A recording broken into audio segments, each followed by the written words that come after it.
Ladies and gentlemen, welcome to your NXT 2.0 Takeover War Games 2021 live reactions. We've got 5 matches and we are starting things off with a War Games match. I'm thinking it's the women's War Games, considering they were hyping that up right before the cages came down, but this is about to go down, y'all, and we've got 5 matches on the show, but we're starting out with one of the bigger ones. I'm feeling super chill, super zen today, and I'd like to kind of keep it that way. But yeah, War Games, it's kind of hard to be zen during a match that's literally named after fucking war. Yeah, that's very true. I'm just hoping that, speaking of that zenness, because I'm feeling very similarly to you today, that even if it's booking results that I disagree with, that I just keep perspective. It's just wrestling, and they've already, murdered it time and again, at least my love for it more specifically. So, what's one more stab? So I'm just hoping to be cool about it, and we'll see what happens. But yeah, I am personally shocked. We are starting with a War Games matchup. I personally thought we would start with Grimes versus Hudson, hair versus hair. They thought differently. Let's hope for the best. Do you know what would make me so fucking happy? What would make you so fucking happy, sir? As if the opening 5 minute match was Io versus either Gigi or Dakota. That would be pretty great, yeah. But the fact that Io's coming out first means she's almost definitely in the cage, which means I'm not getting what I want. Man, I love how, you communicated that desire and almost immediately they squashed it. There's something in I there. feel like I barely even got to finish stating said desire when Io's Tron came up. Yeah. Oh, the cages are in a different position in this show. And Cora Jade is also going to be in a cage. She's my next favorite person on this crew. Who else is even on this team again? Raquel and Kaylee. Fuck. Yeah. God. I break things because I have angst. That means that Kaylee Ray is going to be opening the match against whoever for 5 minutes. Yeah. Javaris with a $2 super chat. Guys, Spider Verse multi-part sequel. We saw the trailer last night, Javaris. I really want to give Into the Spider Verse a second chance because I kind of half-heartedly watched it last year and I just wasn't into it because of the low frame rate. But I need to just get over it and watch it and give it a real chance. Because believe it or not, after my mom and I watched Venom, because we recently watched Venom Let There Be Carnage, and my mom forgot pretty much everything about the original Venom movie from 2018. So we rewatched it on our own time. And the one mid-credit scene was the introduction of Cletus Cassidy, but the post-credit scene was literally just a scene straight from Into the Spider-Verse, and it was so good. I really loved it. I want to watch the movie again, and I want to give it a better shot than I did the first time because I really like that kind of sold me on it. So I want to watch that, and hopefully that if I watch that and I like it, it'll get me more hyped, or even more hyped, because the next one looks really, really good too, for Across the Spider Verse. Yeah, the sequel looks just wild. And Yeah, I'll tell you, Ash and I watching it, and Ash, and I really give you credit for this because you pointed this out. I love that across the universes, it's different animation styles. I love that kind of experimentation. I do. The So I one the think, one universe that they went to where it was actually just literally straight comic book art style. I was so into that. That was so cool to me.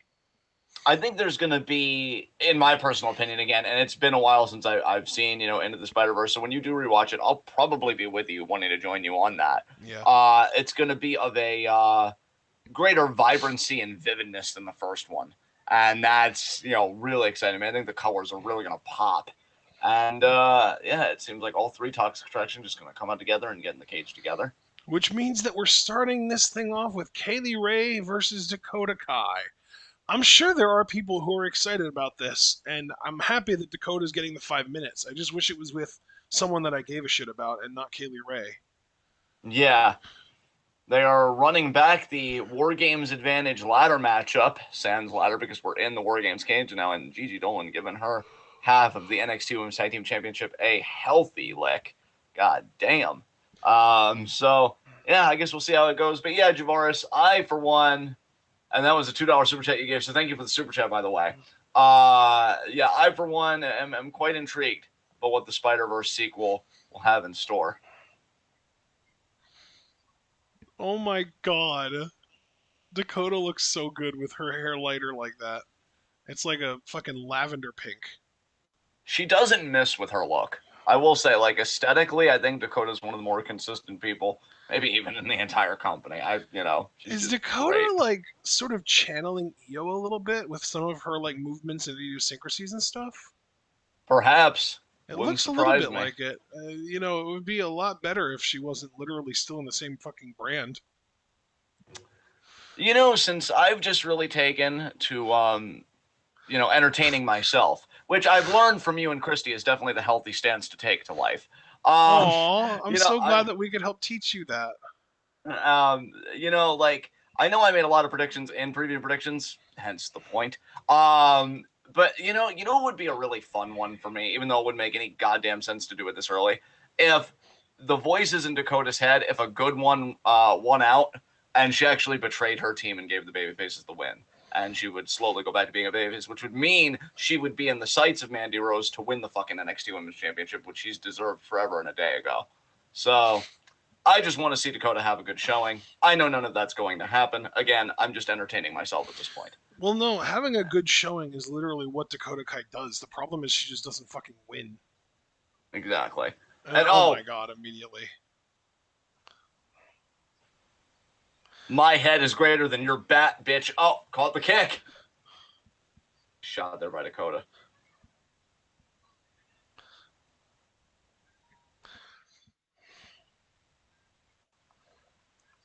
I gotta say, literally the first move of this match disconnected me from the match, and I'm already at a point that I have to try and get back into it. Oh, wow. Okay.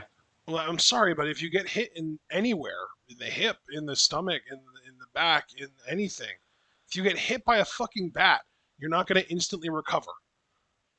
I was thinking that too, honestly. I didn't want to dwell on it, but yeah.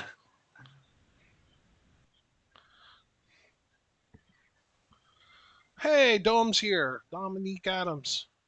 What's up, Dom? Dom, I gotta admit, I'm used to calling you Dom, but I almost called you Domo there. But I kind of stopped myself and I ended up just calling you Dome. It was a little weird. Dom, I know I wished you a happy birthday on the day of your birthday, and I know we're like, what, 2, maybe 3 days removed, but I was just wondering if you had a good birthday, because I don't think I ever followed up with you after your special day, and I'm really happy that you could join us. Always appreciative. Oh, sure, his is a special day, but in your household, you guys get birthday months. I mean, yeah, because we're narcissists. I love how you say that all proud and matter of factly. Like, come on, guys, keep up with the program. Go. I own what I am, and You own your own face. Oh, absolutely. Oh, ouchie, wow. Whose face would I own instead? Sam Roberts? I mean, someone needs to. He clearly needs it. He needs the humbling. Fuck him. Exactly.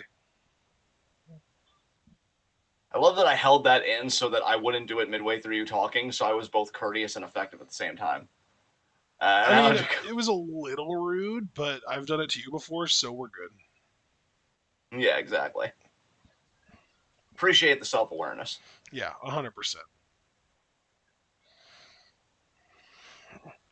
Great. That face. We're pretty much at the same thought. I was gonna be like Dakota Kai, grating face, and you just beat me to it.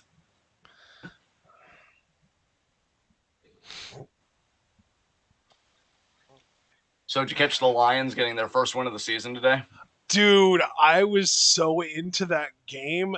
Craig was a little bit ahead of me with what he was watching, and when it came down to the last play of the game, I literally deafened so that I wouldn't be spoiled by it, and I was so fucking happy. I scared my mom when I popped. Nice. I've been Campbell seems like a fucking No, you go ahead. Campbell seems like a fucking what? A fucking sweetheart of a coach. So I was really happy for him too. I am rooting for him so hard. I really, really like him. But I really apologize for cutting you off. What were you going to say, though? I was gonna say I've been saying a lot lately. Like, if there was any one franchise in the NFL that, like, if I could just like magically fix and like, go to the team and use my analytics and talking, all kinds of like asking science rather than asking tradition kind of answers and finding ways to kind of get competitive advantages and just kind of make the team a competitor year in and year out, it would be Detroit because they are perennial losers. They literally haven't won a championship in the NFL since before the Super Bowl existed. Like it was 1957 and it was the NFL or NFC championship or something like that. There wasn't even a Super Bowl yet. And like the last time they've even won a playoff game was 30 years ago in 1991. Like, this is a fucking city and a team that needs some goddamn hope. Yeah. I just hope they're patient with Campbell, man, because listening to the guy in interviews, it's very clear that he's passionate about Detroit, like as a city, and what the Lions could represent to the city. I hope they just give him time, because isn't this only his first year as a coach? Like, didn't he just come in? Yes. So, like, dude, here's the thing, though. You got to understand. This is his first year as the coach, but this is also a year where the Lions decided that they were going to fucking gut because they traded away their starting quarterback for a massive downgrade. But in return, they got a bunch of future draft capital. So they're going to be able to build up with it, which is nice. But they also let their top two wide receivers walk in free agency and did not do anything to replace them at all. So they're without from 2020, they're without their quarterback and their top two wide receivers. So, like, there's only so much you can do to overcome that disadvantage, Right. But even though they're at a disadvantage, it does seem like, from what you're telling me, like, draft capital and stuff like that, that they are looking to build something. It's just like, I think their mindset is, we're planting a seed and the soil isn't exactly the best just because of everything we've been through. Yeah. We're going to grow something. You just got to be patient and give it time. Yeah, like right now they're drafting first overall, even though they won today, because they're 1-10-1 and there are no other teams with fewer than 2 wins. And they are also drafting 24th overall because they have the LA Rams as first round pick. Yeah. So they have 3 picks in the top 33 picks. Ah, okay. Yeah, I think they also have another second round pick too.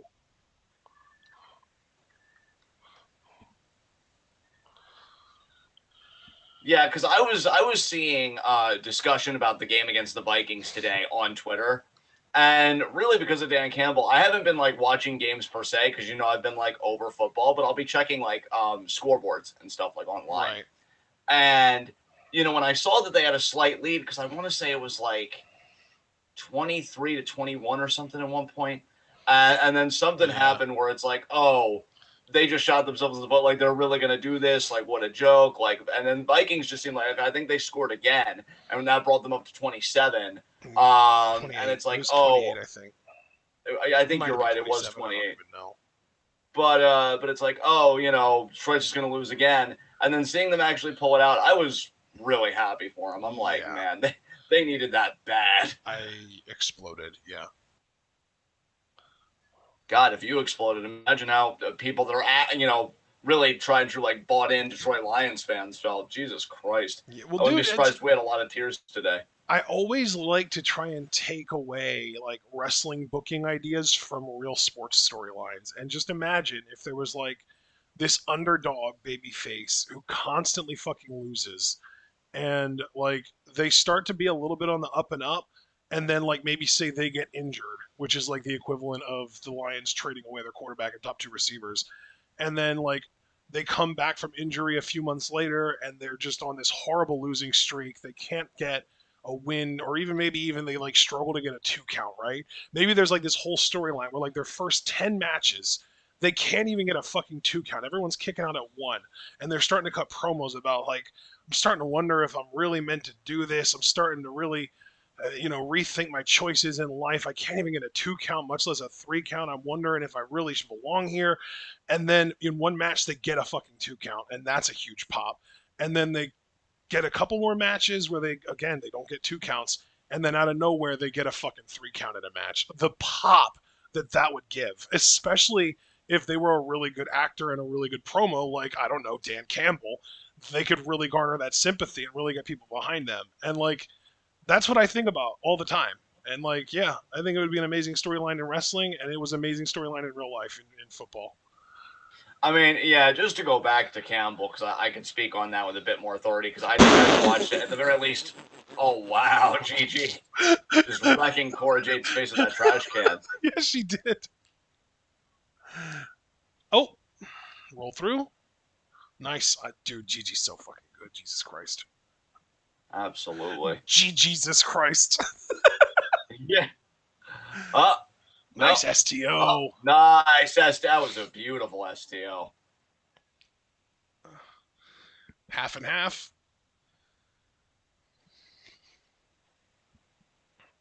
See, this is why, whatever my misgivings about NXT 2.0, and believe me, they're in a plenitude if you listen to our preview and predictions, I'm really, really happy for people like Gigi Dolan finally getting spots like this.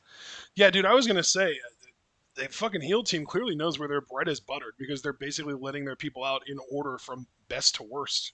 I'm guessing Yeah. Mandy's going to come out last. So they're basically coming out best to worst. Dakota is the best in-ring worker. Gigi is not far behind. And then there's like a power gap. And then I'm guessing JC's better than Mandy, although it's kind of hard to tell because we haven't really seen her wrestle that much. Yeah. But it's a low enough bar that it's easy to believe she can clear it. Right.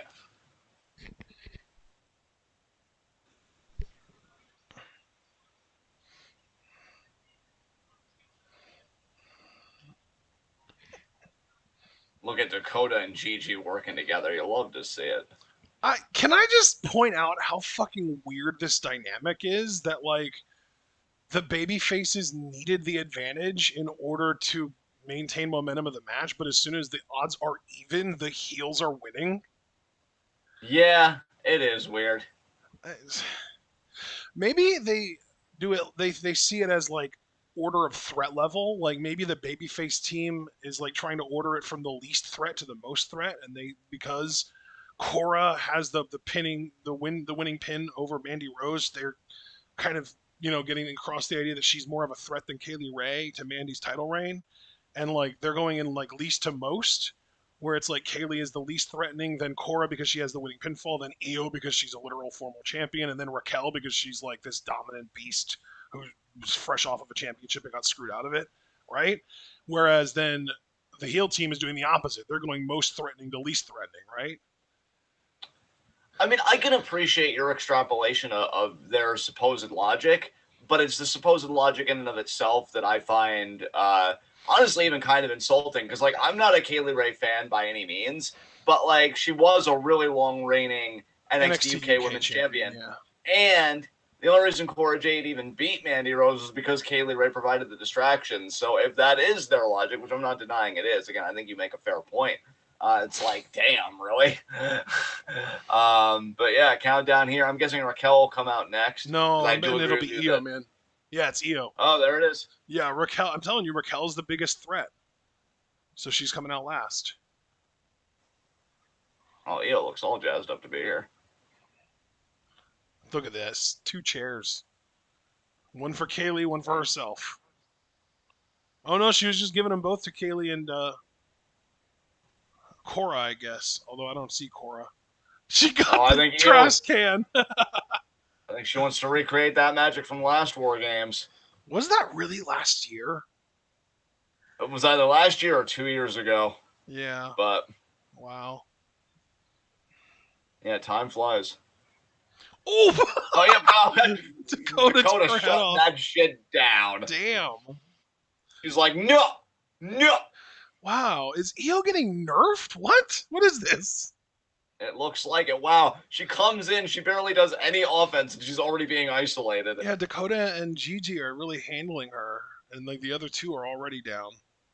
The numbers advantage has got to do with something for them eventually, though, in this 3-on-2 situation. Wow, baby faces, you kind of suck as a unit. I mean, look at this. Bam! That'll teach you to recycle. All I remember about last year is that Raquel pinned Io, and that was the way that she got her title shot eventually and won it. Yeah, Javar saying it was last year. Yeah. Look at Gigi with the pump kicks for everyone. You love to see it. Gigi is really asserting dominance, and as somebody that likes to do the same in his off time, respect. I think You know? other than Io herself, Gigi is probably the woman in this match with the most star power. Because like she can fucking go in the ring, and she's got like fucking model good looks, and she can cut a promo. Like she's got everything you look for. She really does, yeah.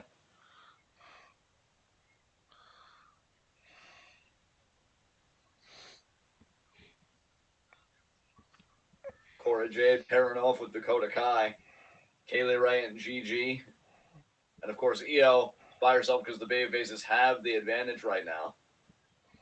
Oh, Gourd Buster there by Gourd Kaylee. Buster by Kaylee Ray.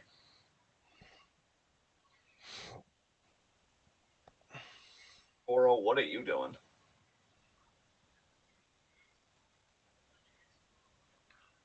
Kind of an awkward Hurricane Rana Frankensteiner thing there. You know what? But I appreciate the gumption and the imagination. Oh. Oh. Oh, damn. Oh. Oh, my God. She's getting wrecked.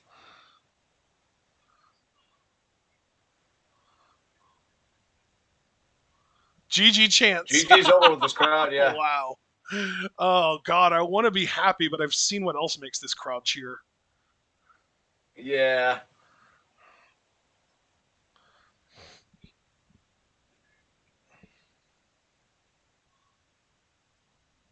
Oh, we've got a countdown. I'm guessing it's Gacy here.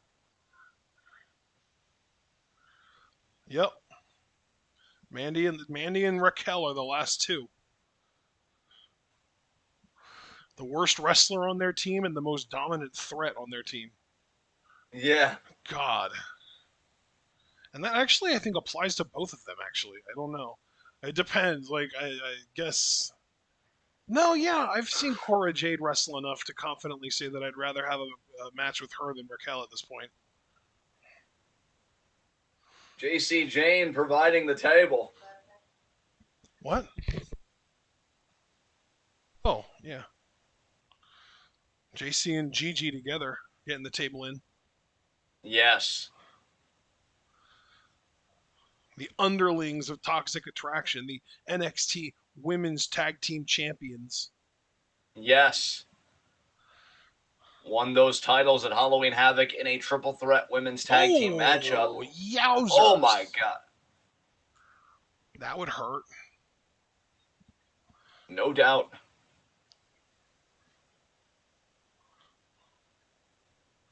Frankensteiner by Gigi. Holy shit. She's so good. Oh my God. She just came off the ropes and she just casually throws a Rana out of nowhere for no reason. I wasn't expecting that at all. So we know Raquel is going to come out next and clean house. Dominance! It's practically the same thing. The louder you say it, the truer it's got to be. And Are we really doing this? We're doing the fucking Adam Cole spot? Oh, fuck. that's what happens when you waste time. Oh. Io finally starting to make a difference here. Imagine that. Shote. Yeah! Oh, palm strike. Knee strike. Oh, she got both of them. Oh, Fuck. two of them. Kaylee Ray was in that corner, to be honest with you. I was a little concerned there. Io, are you turning heel again? Oh, honey, I wouldn't blame you on this team. Yeah. Jesus Christ. Look at Io elevating the work rate and the match quality. Oh my God, she's literally hanging by the Christ! Oh my God, that was nice. Oh, Jackie, it hasn't been too bad yet. But the worst workers in the match haven't entered the match yet either. Mandy and Raquel Io's are the having a last 5-star match by herself, though. Holy shit. Yeah, Io's putting the work in. Io and Gigi have been the MVPs of this match, and you already know I love Dakota, but Gigi has definitely outworked her in this. Jason's like, no timeout. Save me, Gigi! Oh no! There's no saving you. We got some redhead on redhead violence there. I guess Io applies as a redhead too, since she's got the red in her hair too. So who's going to do the splash? Is it going to be Io doing her moonsault off the cage, or? They're doing rock, paper, scissors, and Cora's just going for it. Holy shit, okay. Well, Cora Jade being the young one, she could use every moment she can get in this. Yeah, I was going to say, this is one way to make yourself over. What's she going to do? Hardy. Just a splash, Swanton. Ooh, that was nice, actually. That was actually really nice. Mandy looks absolutely perturbed. As she should. Holy shit, Chance. That one fan's like, oh my god. Kaylee looks positively panicked right now. Oh, she might have fucked up her shoulder. Yeah.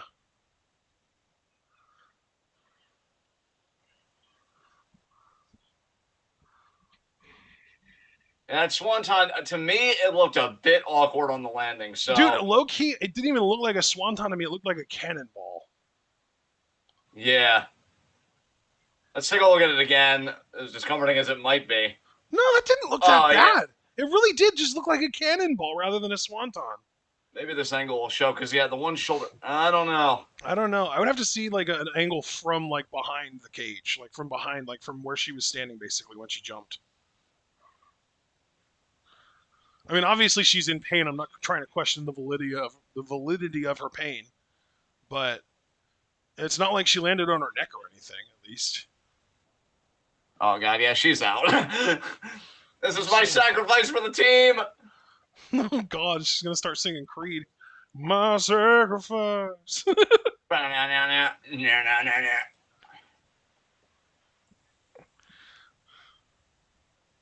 He was just like, hey, you good, champ? I really want to win. Oh, yeah, she really is. I was kidding, but he was serious. Like, hey, I understand, you know, you need help. But I really need this win. Is she going to pop it back in place? Oh, it's a fucking work?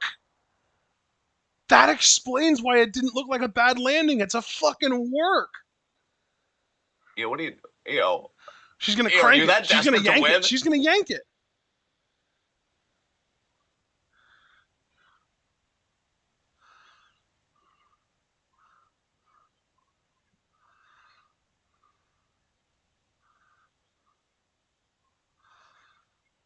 Now you're saying, breathe. Let's focus on me winning my first War Games. Keep perspective. Jesus Christ. Meanwhile, Kaylee's doing all the work over in the other corner. No one gets to quit. No one gets to leave until I dive off the top of that fucking cage. Oh, God. Here comes Raquel. Trash can over my head. Oh, man. So is this like... Are they going to go with this being like a whole story? Like, is Triple H going to be like on a conference call and be like, oh yeah, Cora Jade, she legitimately dislocated her shoulder in that match and then popped her right back in and she finished the match. She's a real trooper. Who even knows? That seems to be what they're going for. I don't know.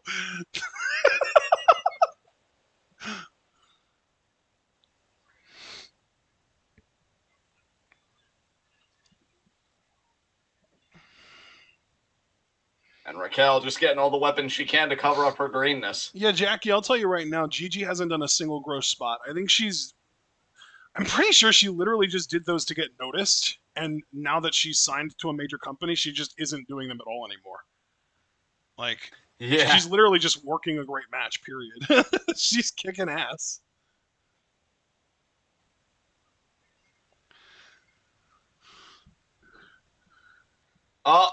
Oh she's gonna get the fire out. There you go. Wait, who was that? Shit. Gigi and Dakota, of course. Yeah.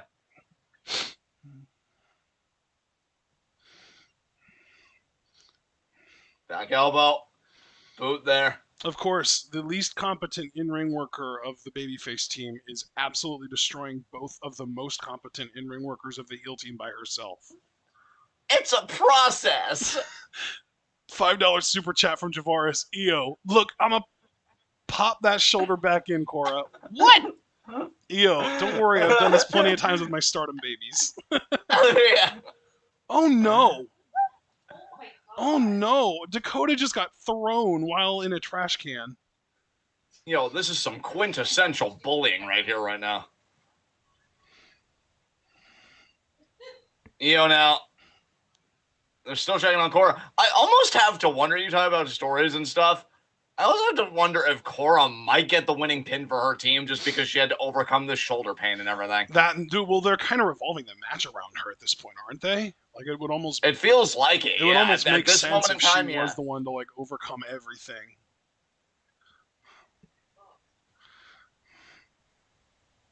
Oh, boy. Oh, dear God. We're going to get a Lady Tower of Doom. Gigi. JC. Everyone. Oh, and Cora's just watching helplessly. Oh, and here comes Raquel, of course. Oh, Jesus Christ. You took out one of your own teammates, idiot. Yeah. Yeah.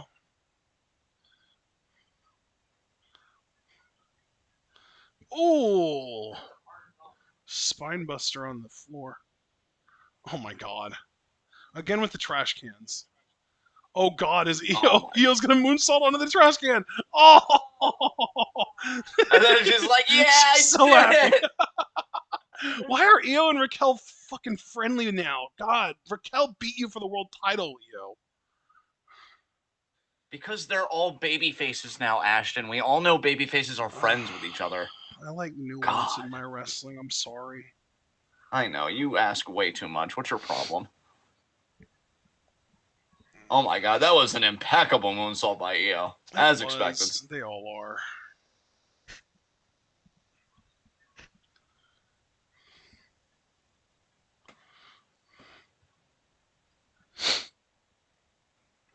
I think all 4 members of each team are like isolated to a ring. Like all 4 members of the babyface team are in the right ring, and all 4 members of the heel team are on the left ring. Fuck, if I'm Mandy Rose, now that I'm the last one out, I'm going to try and pin Cora Jade as quickly as possible. Oh, I'm sorry. I should have said 3 members of the heel team because Mandy is just entering now. But when she enters, she'll be in the left ring, which is the same ring that her other teammates are already in. So right. It's still consistent. Oh, here comes Raquel. Mandy with a chair. Oh, boy. Somehow Mandy Rose makes hitting someone with a chair not look painful. Oh, Io trying to stop her. Oh, I think you're a smidge ahead of me. Okay. Oh, does your arm hurt?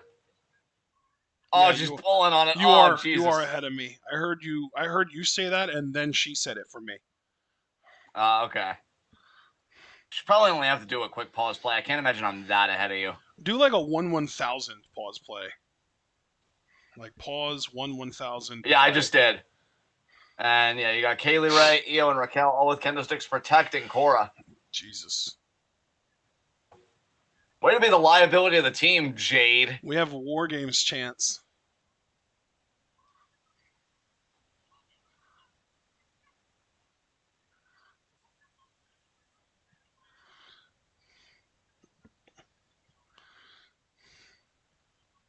Why is Kaylee Ray looking at her like that? Oh, boy. What is happening?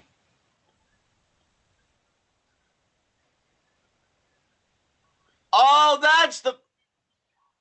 Oh. Did you think she was doing that to Io? Because I did. I did. I thought Kaylee Ray just turned on her team. Nope. She's just attacking. She went after Dakota because Dakota managed to get past the lines. I don't even know what's going on right now. That was such a weird fucking moment. Kaylee Ray is just chaotic neutral, I guess. I don't know. Yeah.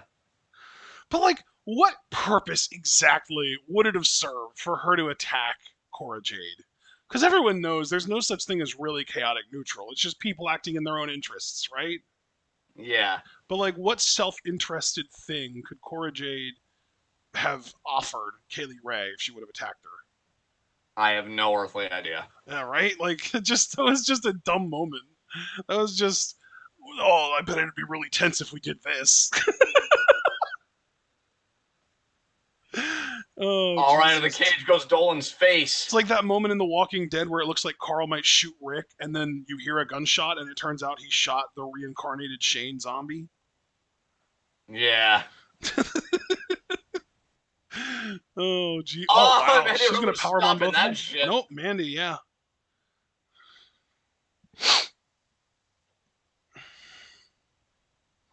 Mandy chance. Jesus Christ, crowd. Oh, my God.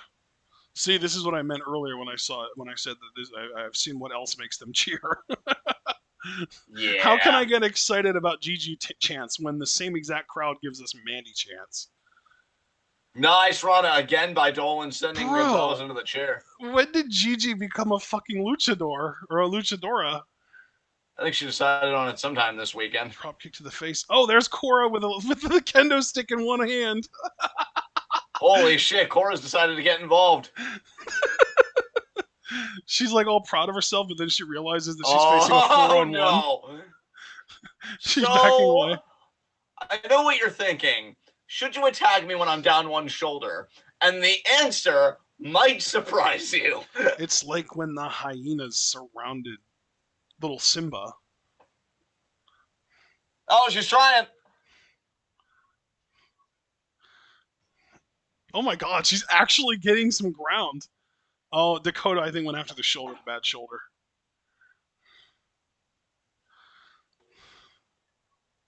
Oh my god, Mandy sucks. And here comes the knee. Got it. Just pin her, it's over. Is someone going to break it up? Oh, she kicked out. Wow.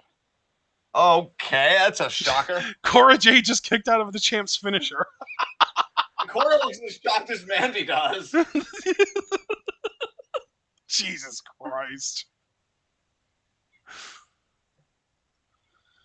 Wouldn't it be something if Cora was like milking that arm to suck her and the champion to pin her again? Yo.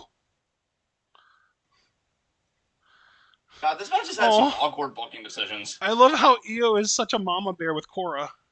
Yeah. Can Cora be your new tag team partner and you go after Toxic Attraction's tag titles then?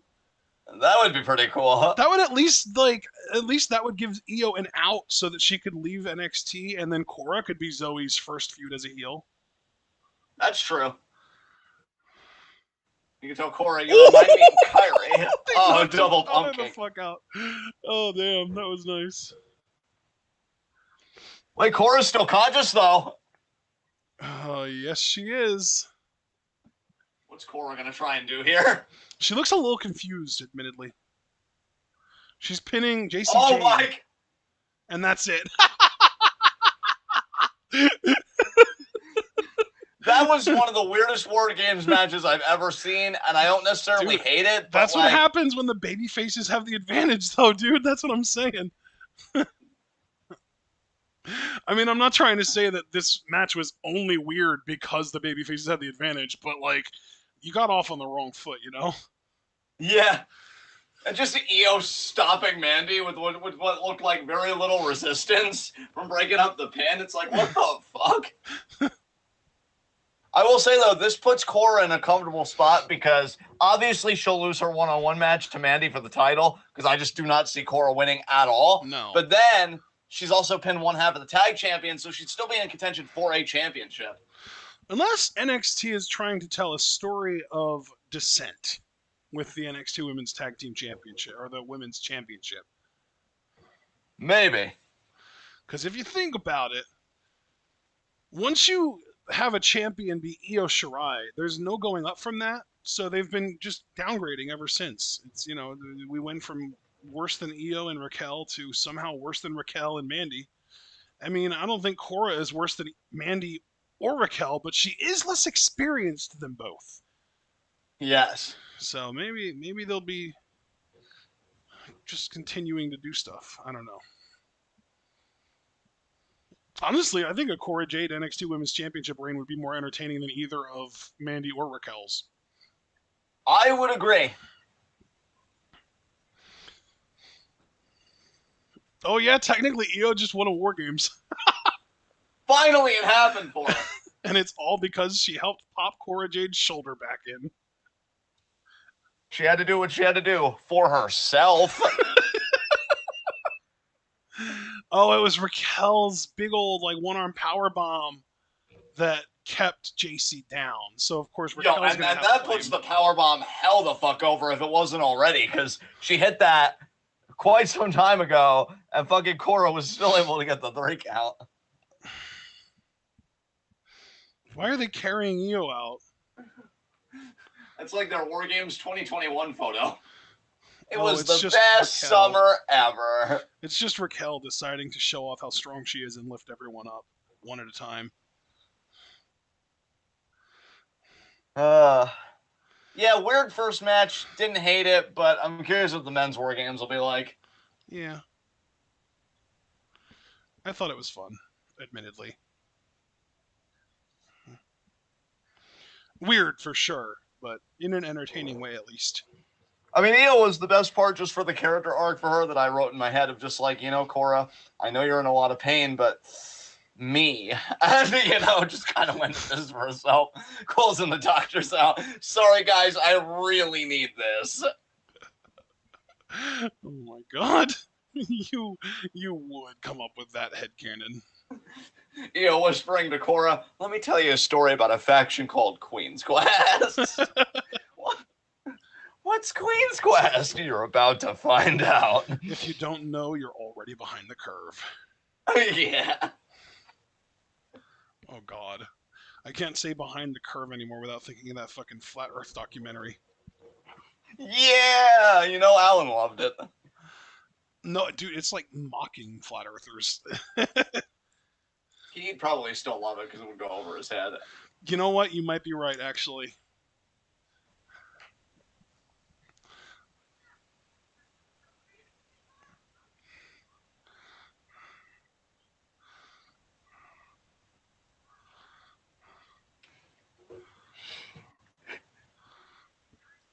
Kirby was like, Mandy is better than Raquel, but then he said, how dare you, Ashton? Instead of how dare you. I mean, I don't need to say anything, right? Like, it just kind of speaks for itself.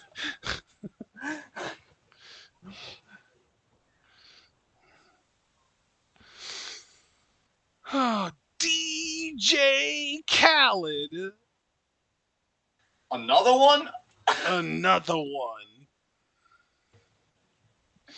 Who's the best music? DJ Khaled. No. That's when you say, we the best music. Fair enough.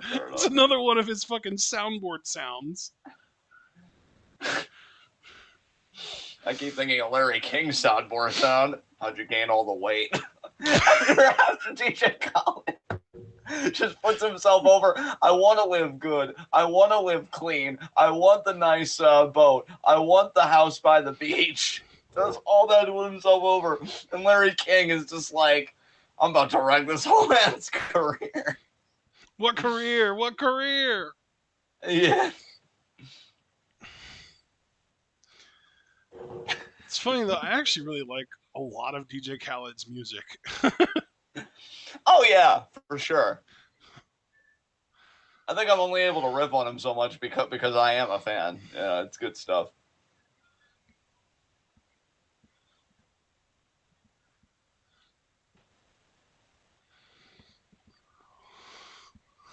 The fuck are you? Oh, it's Boa. Okay, never mind. I was gonna do the thing, but then I realized it was you, Boa, and no. Hey, show us another Draco Anthony vignette. I'm psyched for that dude.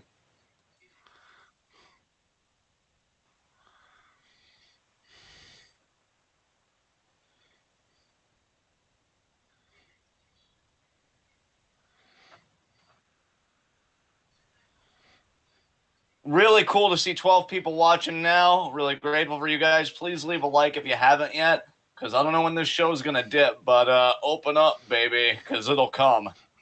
That's what he said. Yes. Oh my god, you actually did the thing. All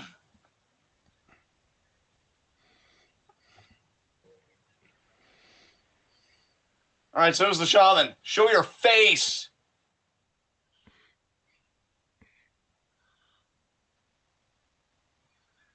It's him. What? Oh, we gotta wait till Tuesday.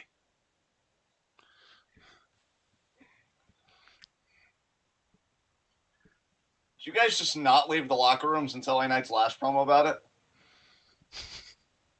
Probably not. You've just been staying here this whole time, just talking about War Games?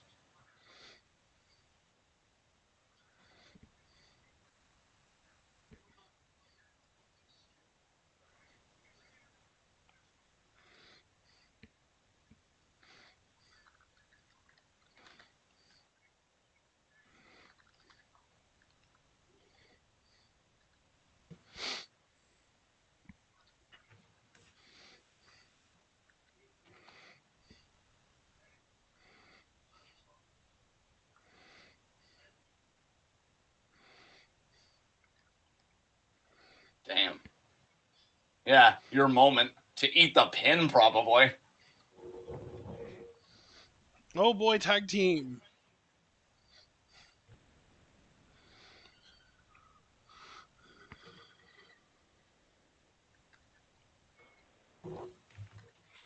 Kyle O'Reilly looks super amped to be here.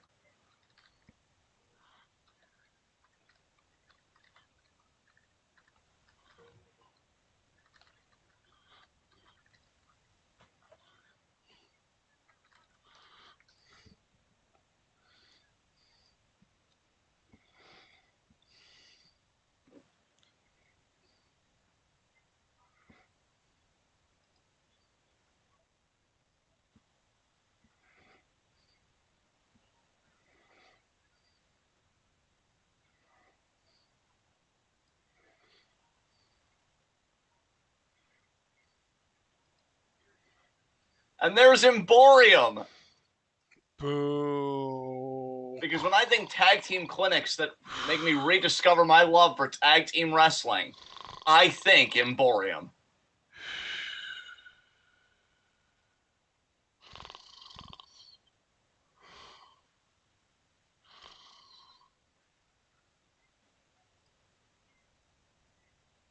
Man, Cesaro at home got a lot of baby oil before this entrance.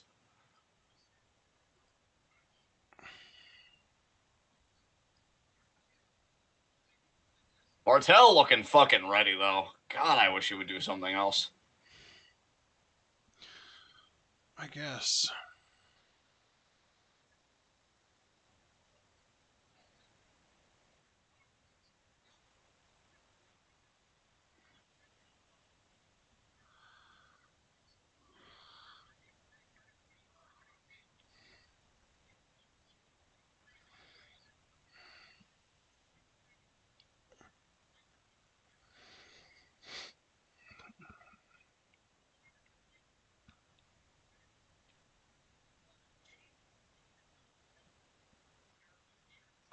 Joseph, I don't need to do DraftKings to tell you how that's going to happen. 2.0 is going to win. Braun Breaker is going to win and get the winning pin or be recorded as getting the winning pin. And of course there are going to be foreign objects, you dingus. It's a War Games cage. You called him a dingus. I might do it again, you dingus. Yeah. Oh, Brandon Best with a great point. You guys remember Timothy Thatcher? NXT 2.0 sure doesn't. Yeah, that's so true.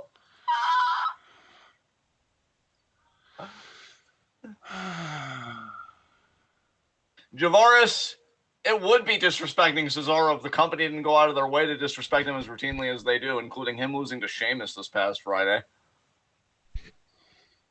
God, you know, if I just turned on WWE programming, like after, say, a hiatus or something, and I saw like how they've been booking Cesaro even the last few weeks, or even just again last Friday, I would have never believed that this year he actually had a program with Roman Reigns for the Universal Championship. Like, just unbelievable how it feels like a lifetime ago, and we're already back to the status quo. And I shouldn't say already because we've been, at least as far as Cesaro's booking is concerned. But I am really liking that wrist lock by Bartel. Good intensity there. Oh man. I'm really glad that my partner in commentary is someone that can get excited by a wrist lock because that's just so not my niche. Yeah, I can watch technically sound wrestling all day. It's just so beautiful. Of course, nobody does it better than Queen's Quest. But, It's neither here nor there. You and your facts. You just can't help yourself, can you? I can't. They just emanate naturally from my face. Ooh, And I'm speaking of a real face, big fan of things that emanate naturally from your face, so that's a really, really positive thing for me. yeah, that's awesome. I'm glad we could both win in this circumstance. Yeah. I'm amazed this Cro-Magnon even knows what's happening on the apron. Are we winning? Yeah, for now. I wonder how long before he gets that Geico endorsement. Yeah. Way to utilize the girth, kid.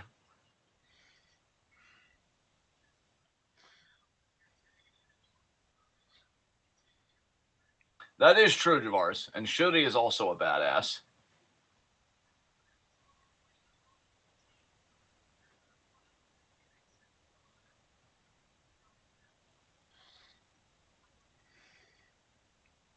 I like the frequent tags from, I don't even know if this team has a name, and I don't have enough ingenuity to create one. And yeah, there's alternating kicks and headbutts here. Core Magnon? That could actually work. Holy shit. Over the shoulder. No. Cesaro at home with a nice knife edge chop, but gets shot kicked in the chest for his troubles. I think our nicknames for different acts is like my favorite thing we do, honestly. Yeah, it's petty, but it helps me cope. Yeah, because already know I'm gonna be calling fucking Gacy Kevin Owens at home later tonight. Yeah. Oh man.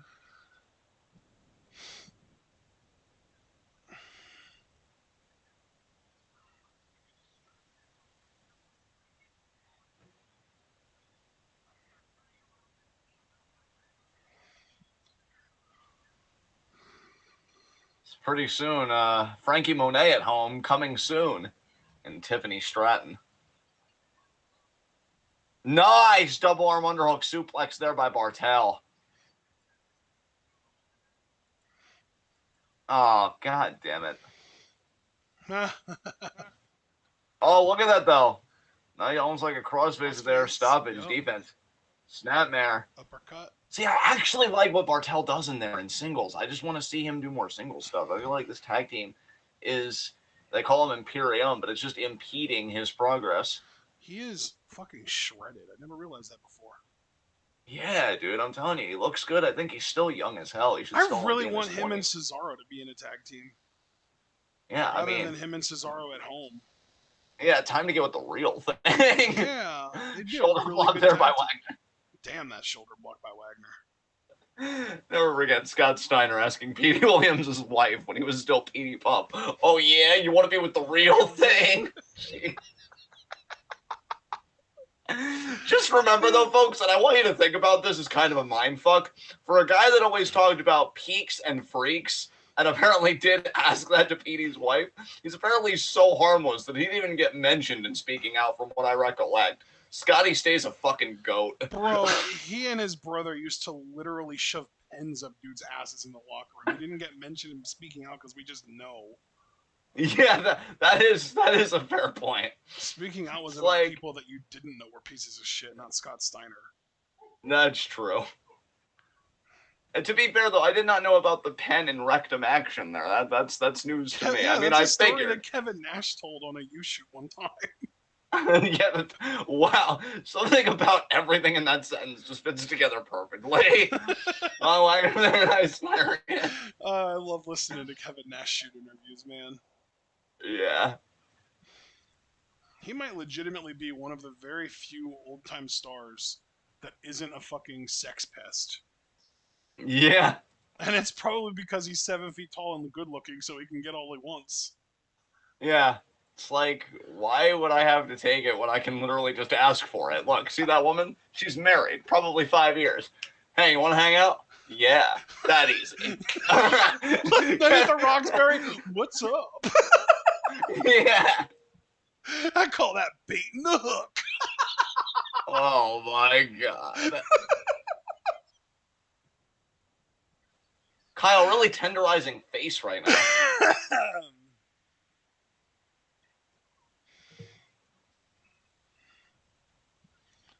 No, Javaris, not in people's cheeks, in people's holes.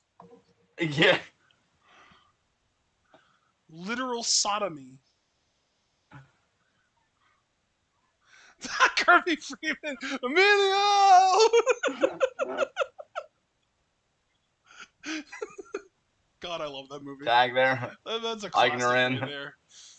I don't think it's like top 10 of all time for me or anything like that, but it's just one of those movies where if it's on, I'm not going to change the channel, you know? No matter how many times Absolutely. I see it.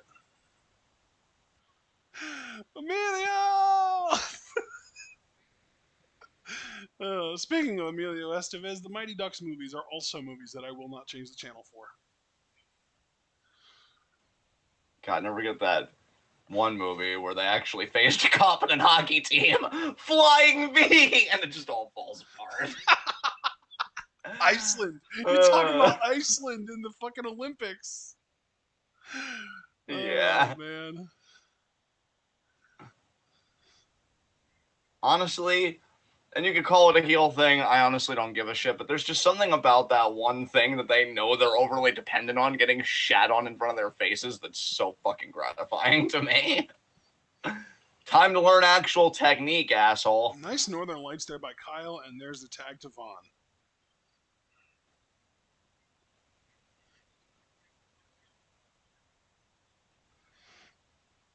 Was that a fucking crescent kick?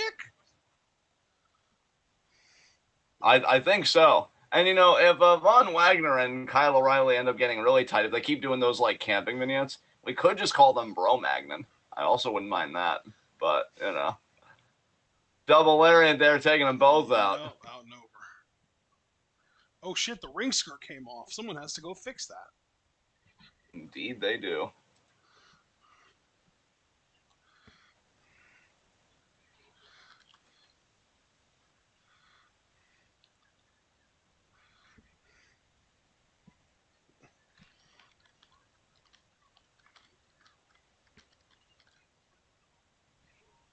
Yeah, Wagner just right Bartel there with that back suplex on the apron. Now Kyle with the knee to Eichner.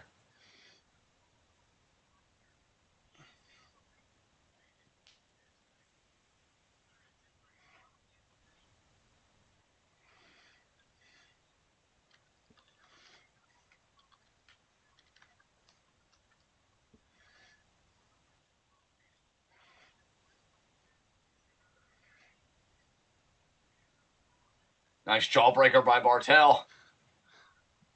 Dude, Paul, where's Paul? Why is Paul not in chat? Paul's on Twitter talking about these matches. He posted on Twitter earlier.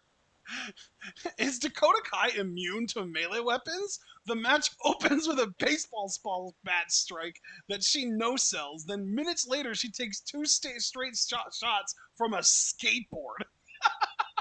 Yeah.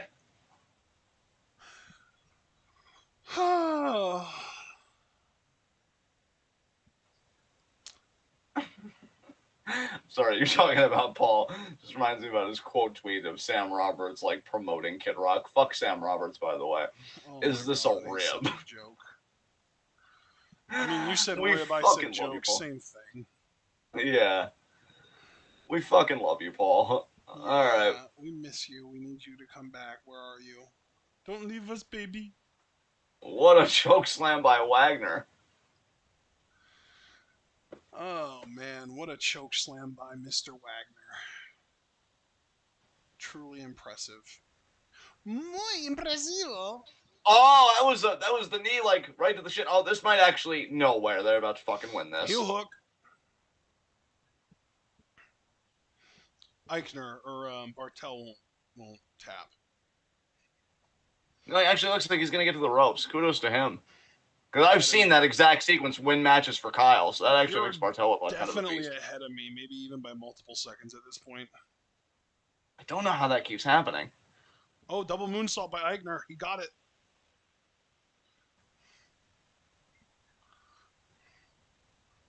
Honestly, Eigner, you might be far enough ahead of me to give me a signpost. Oh, I just did a quick pause play, seeing how that works. I'm seeing the replay of the moonsault now. Yeah, so am I. slow motion there. That was the contact. Okay, I think we might be good now. Awesome. Glad I took matters in my own hands. Oh, I'm glad you did too, pal. Oh.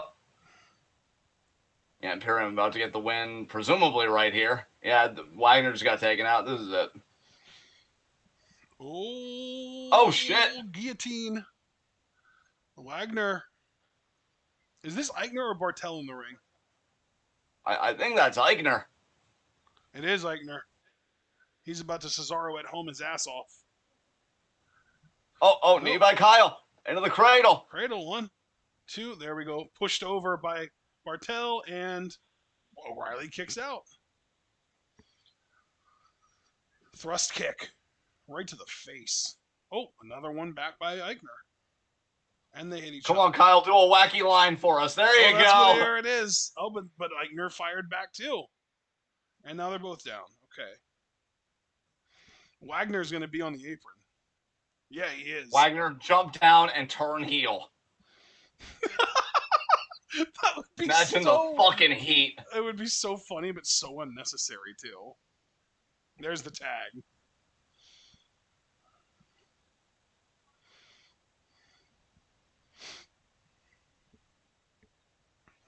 Oh, that is one fired up caveman. Oh, chop block. Oh, axe kick into the discus elbow. Jesus. Wow, reverse power slam. Or what is that? I don't even know what to call that, honestly. High low. Oh, high low. Wagner. No, he kicked out. Okay. Bartel just kicked out. Like I would have been convinced that was it. You know, like they could have been. I could have believed that. I could have bought that. Yeah.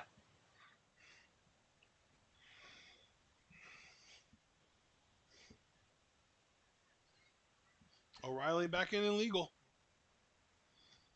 O'Reilly doing the fucking Kyle's strutting like a goddamn chicken right now. What the fuck? Oh, they're going for another high-low. Oh, but Bartel. Wagner low bridge. Over. Yep, low bridge. Good call. God, Bartel is low-key been the MVP of this match for me. Him and Kyle O'Reilly. Yep, and here comes Cesaro at home.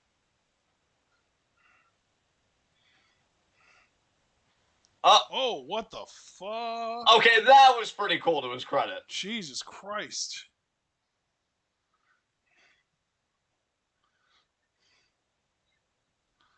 Power slam or power bomb? O'Reilly? Brainbuster. Jesus Christ. That doesn't win matches, though. Oh, look how he's covered the arm, too. I think he's going to go for a Kimura here. Or no, armbar. Oh, and he even escaped. Yeah, he pushed the leg away, the arm away, and everything.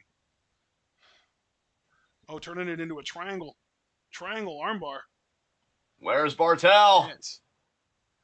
I think Eichner's going to get to the rope, bottom rope.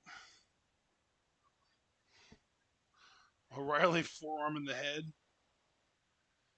I love how O'Reilly makes matches feel like real fights, man. He's so good at that. Absolutely. Oh, the referee's going to have to get in here. Nope. Oh, no. He's going to power bomb him. No, he's going to get the uppercut double team thing. Oh, that's going to end the match, isn't it? There it is. 1, 2, 3. There it is. KOR goes out on his back like an absolute pro. Yeah, for sure. Gotta give him credit, too. That final, 5-10 minutes, I think was honestly better than it had any right to be. I enjoyed the fire from both teams. Yeah. I can be fair. Actually got my attention with it. Imagine that. Yeah.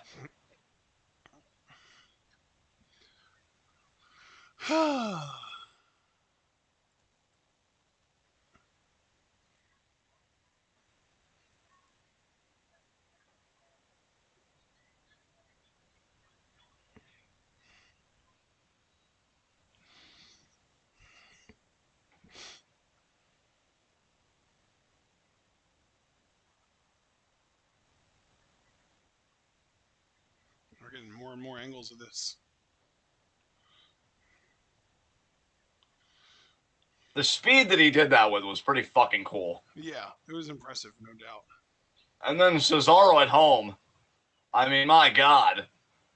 The fact that he was strong enough to lift O'Reilly up deadlift and then just hold him up there until fucking Eichner or Bartel came in with the uppercut was definitely impressive. That's my thing. Like, I can acknowledge that Eichner is good in the ring. It doesn't make him any less fucking bland. Yeah.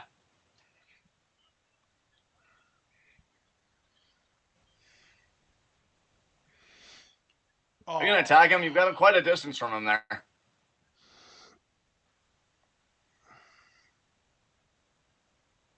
Something's going to happen here. Oh, yeah, Wagner. Yeah, he's going to attack him. Look at him. Look how he's bracing himself here. Kyle knows not to trust anyone at this point. Jesus Christ.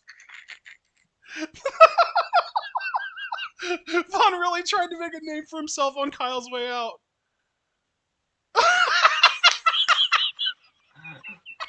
He actually held up the Undisputed Era sign too. Jesus Christ.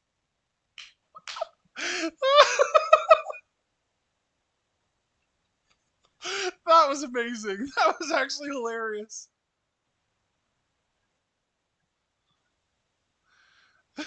This is why Kyle has trust issues. I think this is the first time I've ever seen anyone see a turn coming, avoid it, and get the stand tall afterwards. Yeah. I've never seen that before. That's gotta be a first, right? I mean, you and I could see it coming, so I'm glad Kyle, who literally has a history with this shit, saw it coming. Because the way his nostrils were flaring and his body was tense, and I'm like, oh no, caveman mad. Yeah. Oh my god, that was awesome. O'Reilly's gonna put him out on the way out, though. Or put him over on the way out, I mean. Yeah, I really thought this Takeover would be his last match, but it makes sense that I think him and Gargano both will probably have matches on NXT TV to really round things out. Probably. I'm sorry, that was so funny. Gargano might get one last NXT championship opportunity that he loses to Ciampa. I would still think you'd want to square things away with Carmelo Hayes, and you give Hayes the rub of like being why Johnny isn't there anymore, especially since they're going with him as a heel. Yeah, like you take that heat when you can get it. I don't know how long he's gonna last as a heel, but you're right about that for sure. In this crowd, as long as they want, honestly. True. I don't know. True.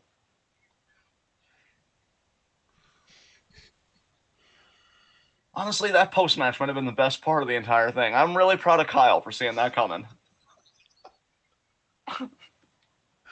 That was hilarious, honestly.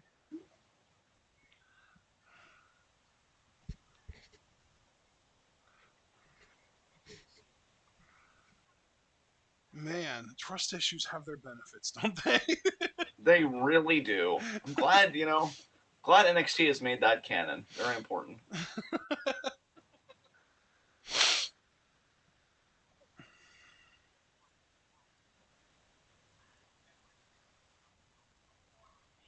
And the suck it on top of it just was everything. It wasn't just the suck it either. He held up the fucking Undisputed Era hand sign. Yeah.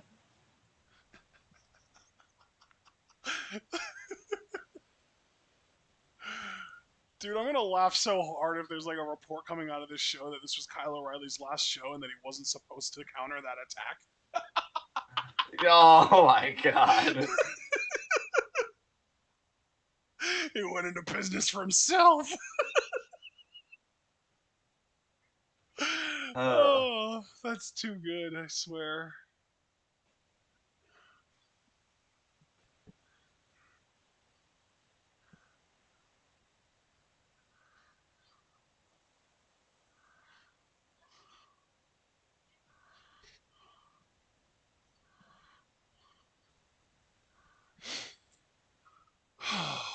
Super Blue asking where Kushida is. Who cares? Oh my god. Yeah, I was gonna say, like, not doing anything. Oh, damn.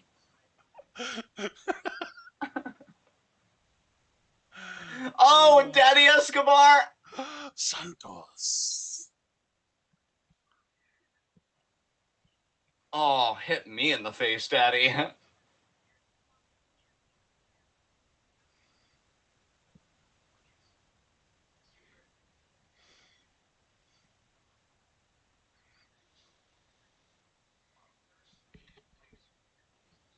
That's right.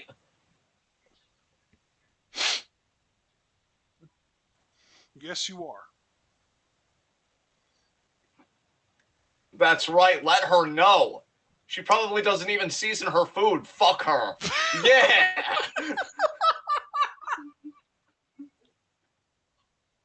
God damn it. I, for one, support Legado del Fantasma. Listen, They were I 100% in the was right. gonna chime in, but then you mentioned the not seasoning their food thing, and I just died. Should I apologize or? No, it was clever. God damn it. Yay!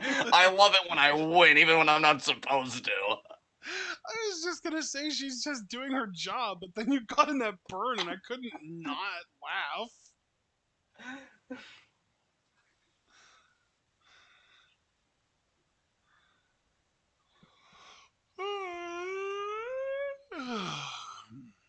It was like a fucking dog yawn. What?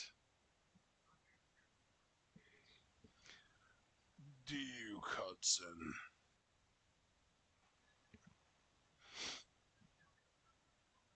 Man, he really thought he was gonna swindle Grimes, and then that happened.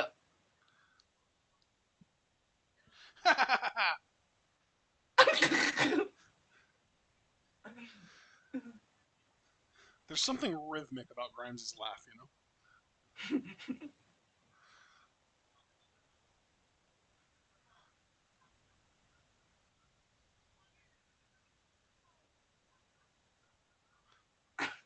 I fucking love Cameron Grimes, man.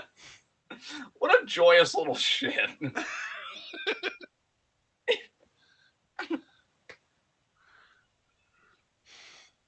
God, I love how Grimes has just basically made a career out of getting the shit kicked out of him. Yeah.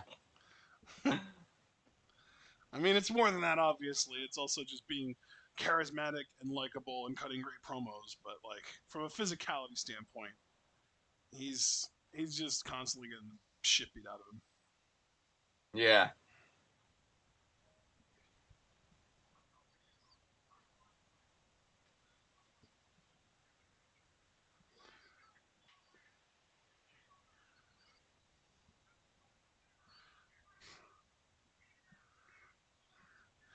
God, Grimes gives me such Ric Flair vibes with some of his promos. It's like somewhere between Ric Flair and Dusty Rhodes, man. It's wild. I Yeah. feel like you even It said really that is. before too, haven't you? Dude, I've said that a few times, yeah. It's Yeah. always been my talking point with Grimes. And he really does look good with the shorter hair. Like, damn, maybe they are getting ready to finally fucking push him and have him do something. Like a series, I'll tell you what, you want to get creative NXT 2.0 and you want to get my attention, do a best of 5 and or 7, because like more is better in this case. Matches between Carmelo Hayes and fucking Grimes for that North American Championship. I will be all in on that shit. Like, I love let how this man he, sink he his teeth into delivered the something. line Duke Hudson versus Cameron Grimes the same way that Ric Flair delivered the line oldest ride, longest line. Yeah. Oh, I love how they have the barber chair in one ring and the match is going to take place in the other ring. And here comes Big Duke Hudson. I did make the very controversial pick of picking this man to win this match that's about to happen. You're kind of like with this match the way Javaris was about Tam versus Julia here versus title. Yeah. You want to see the babyface hit absolute rock bottom before they get any success. Yeah. uh,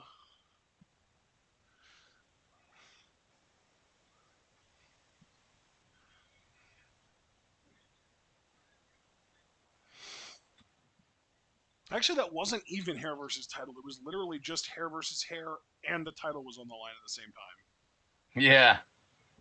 Julia lost the hair and the title that night. Oof. Imperium pinned Kyle. I think it was Bartel pinned Kyle. And then Vaughn tried to attack Kyle after the match, but Kyle saw it coming and hit him a few times and then got away. He taunted him too. It was pretty hilarious. And here comes Cameron. All right, Grimes.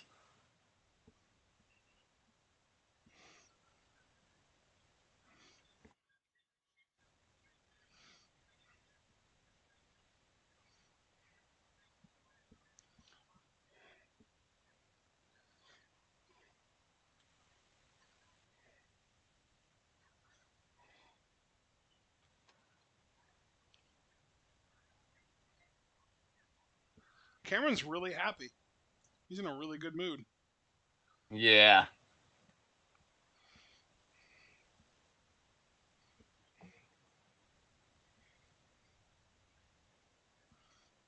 You got this, Grimes.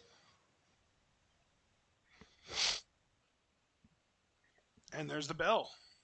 Duke immediately going for the two-leg, driving Cameron into the corner and shoulder checking him. That's some Batista shit right there. Oh, absolutely.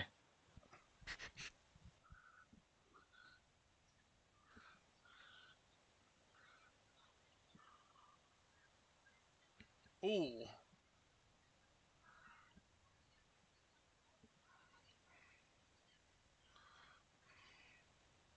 Oh, Oh, damn. no. Not Cameron.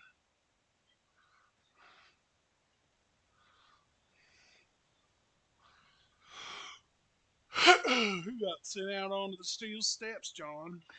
Yeah, we do. All right, Ashton, given that there's actually in-ring action, I got to check on that thing I told you about, so I'll be back as soon as I can. Okay. Beautiful cannonball there by Cameron. Duke is quite out of it now. Oh, but he manages to get back together enough to drive Cameron into the ring and then throw him back into the ring. Oh, here comes Grimes. Forearm. Almost like a Superman forearm. Off the ropes again. It's working. I'm back. And Grimes in on offense. Yeah, that's wonderful. Oh. Oh, shit. Duke with almost nice by Hudson. Samoa Joe / Bray Wyatt style Uranagi. Yeah, he's really good in ring. Big E does that too, actually. All three of those guys do that, and now Duke is joining the group, I guess. Yeah, he made it look good, and Grimes' sell was perfect. Let's take a look at this again. Duke joins the group.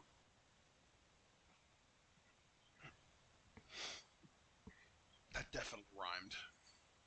Yeah.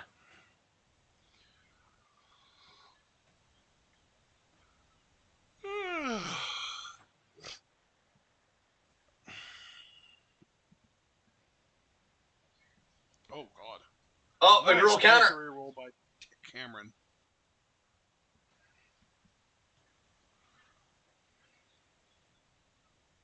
I agree, Kirby. Kirby Freeman just said sometimes Cameron gives me Daniel Bryan vibes. Completely agree on that, for sure. Look at the nice moonsault. moonsault. Just a fucking springboard triangle moonsault, all casual and shit, no big deal. Why is he so fucking good? That's a great question, man. I really don't know why. Right in the ass. It really was. Right in the cheek. Duke Hudson's like, oh, it hurts. PK? I'll call it the PK. I remember he used to do that so hard in PWG that it would hurt his own foot. Nice belly to belt. Hudson and Grimes putting in the fucking work right now. This was the match I was looking most forward to, man. I figured these guys would be able to have a really good one. Duke doesn't get enough credit in the ring. He really doesn't. He's like this big WWE looking guy, but like he worked the indies for years before coming to WWE in Australia. Like, dude, you gotta understand. You know, I've been in Duke's corner from pretty much the beginning, and even I'm like, feel like this match has been kind of a revelation. Personality, look standpoint, right? Yeah, because I was even saying like this match tonight has been a revelation to me about the in-ring aspect. Yeah. Oh, nice back elbow there. That's a big, beefy man, folks.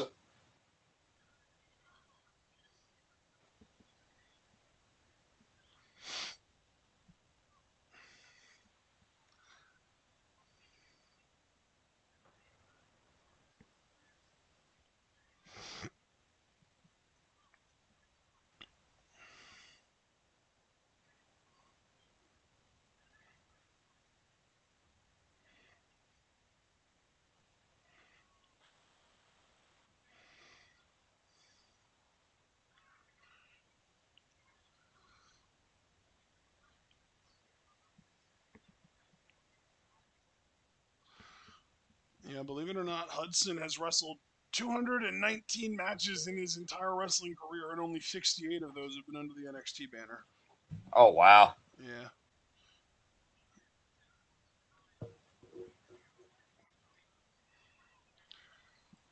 So he had quite the career before getting signed.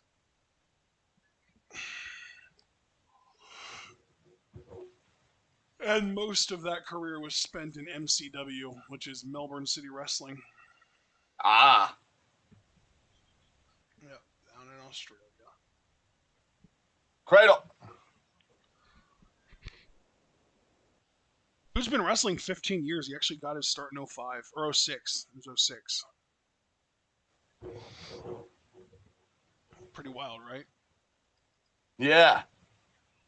Nice knee there. Almost as wild as the fact that he's already had a Monday Night Raw run. Yeah. Right? Hey, he's got everything. I think he checks every box. I'm really excited about him.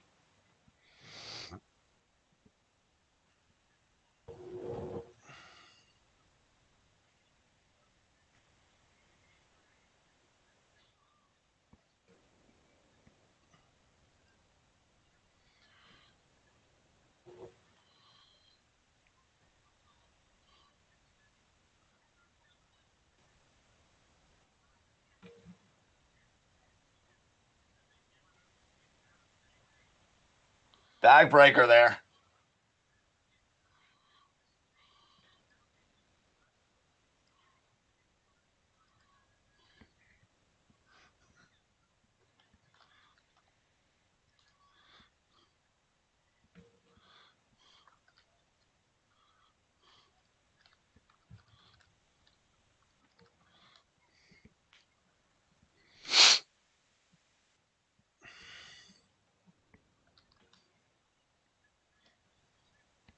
Oh, nice. Ed Scissors by Grimes.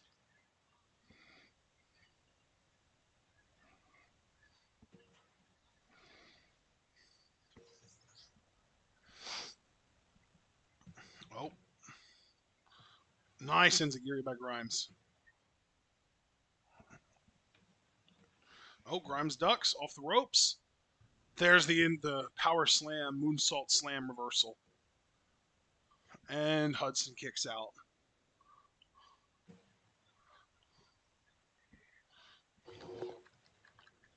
Grimes is looking like, ah, damn.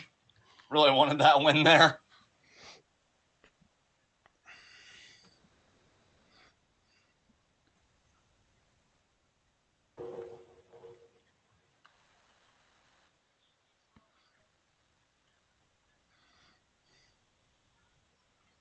Oh, no.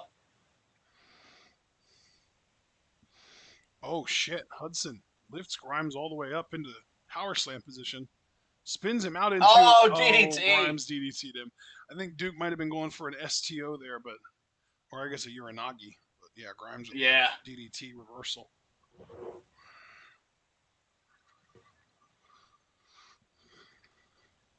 Oh, Hudson creating some distance here. Trying to, but Grimes didn't get this earlier. Here comes the PK, and he got it. That time he got it. I wonder if Hudson ever worked a PWG show before. That would have been cool if he did. I'm going to look it up.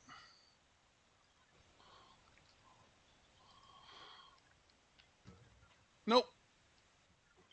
He didn't. Tried to grab the rope, referee saw it. 2, kick out. Duke's like, that was 2, right? Nice boot. Oh, swing and a miss, but the super kick. Nice super Dude, kick. that was flush under the chin. Jesus. Poison Rana. Rana. Oh, my God. See, that's the good kind of Poison Rana. No convoluted setup where you have to be sitting on their shoulders and then spin around. Oh, nice. wow.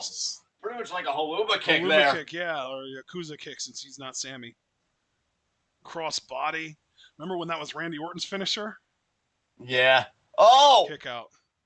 That was a deep cover, but no. Dude.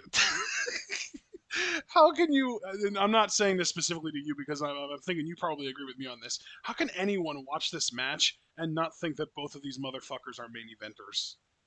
Dude, right? Like, dude, I was just thinking of that crossbody. Grimes' babyface fire is such a fucking joy to watch. And Hudson's been working a great heel match, but could it be the cave-in? He's thinking about it. There's no way he gets it first try. Oh, It was like a that's Black Slam. That's his finish. That's his finish. He kicks out of this. Oh, okay. Yeah.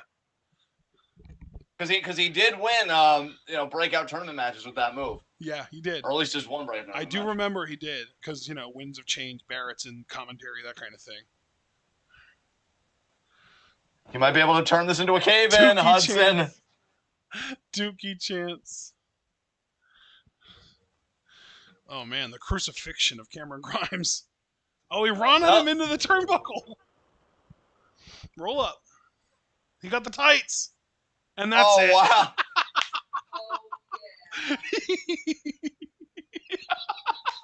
You've been swindled, Dookie.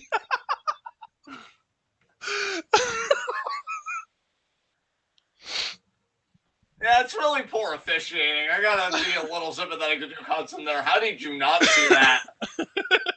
He had tights for days in his hands. Well, yeah, but the referee was looking at Duke's shoulders. Yeah. Which were down on the mat for 3 seconds.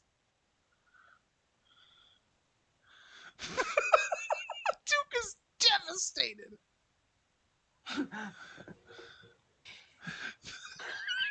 He's like, is this grave one that I dug myself?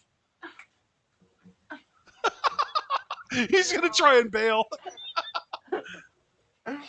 Throw him into the ring post. Oh, not get a cave in and knock him out. Oh no.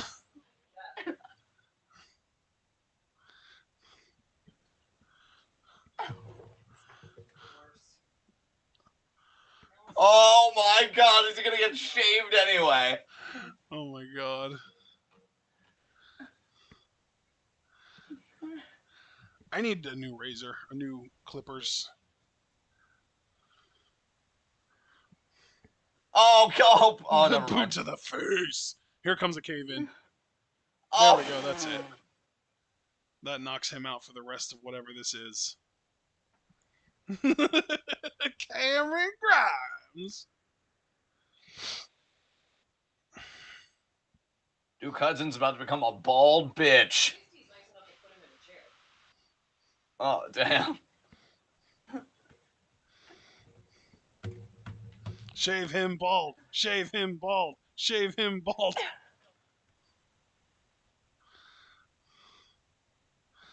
Oh, yeah. That's a nice, clean line.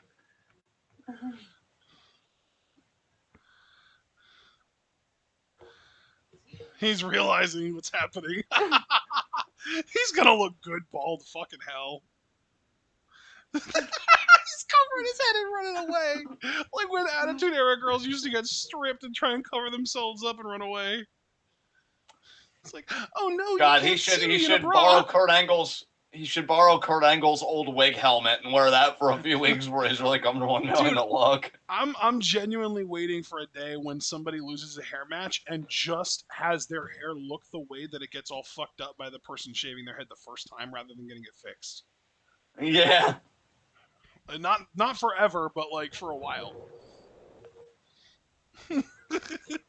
Duke, stop fucking with Cameron Grimes. You've lost every time. He really has. He really has lost it every turn. It's nice to see Cameron Grimes finally on the winning end for once. Why would you show this to me? I'm muting my TV. I love how you were all happy and just the sight of Charlotte's face immediately took you out of it. Well, it's not just... I mean, Charlotte's definitely the worst of it, but also Simpson. Fuck Simpson. Yeah. Like, I know he kind of redeemed himself in Season 2, but still, fuck him.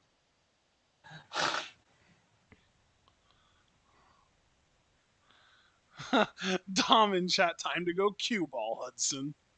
Yeah.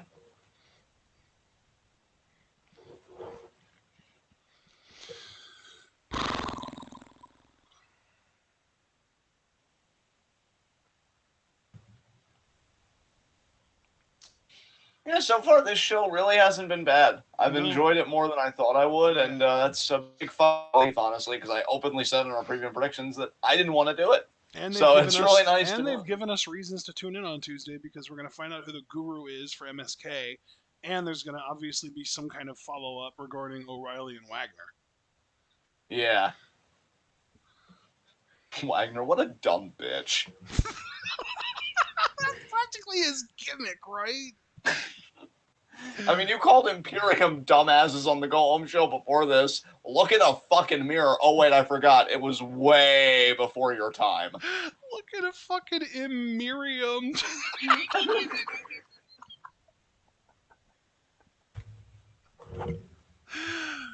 wasn't even that good, but we're both so silly right now. It worked anyway. Oh, this looks really neat. Kiwi. Oh, I've actually seen that before. I actually talked to my little cousin about that before. Well, not so little anymore, but my cousin. She's like 26. I shouldn't call her my little cousin anymore. Yeah. But yeah, she has a 5-year-old and a 2-year-old, and I talked to her about getting them KiwiCo. She didn't seem as responsive as I hoped she would be. Oh, you tried. Yeah.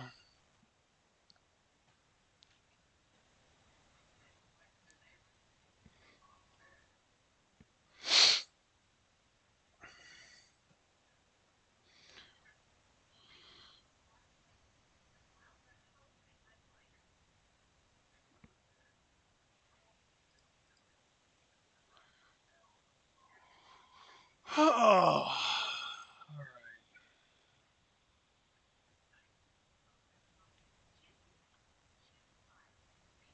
Can we get back to the program? There's too many ads for my liking. Yeah.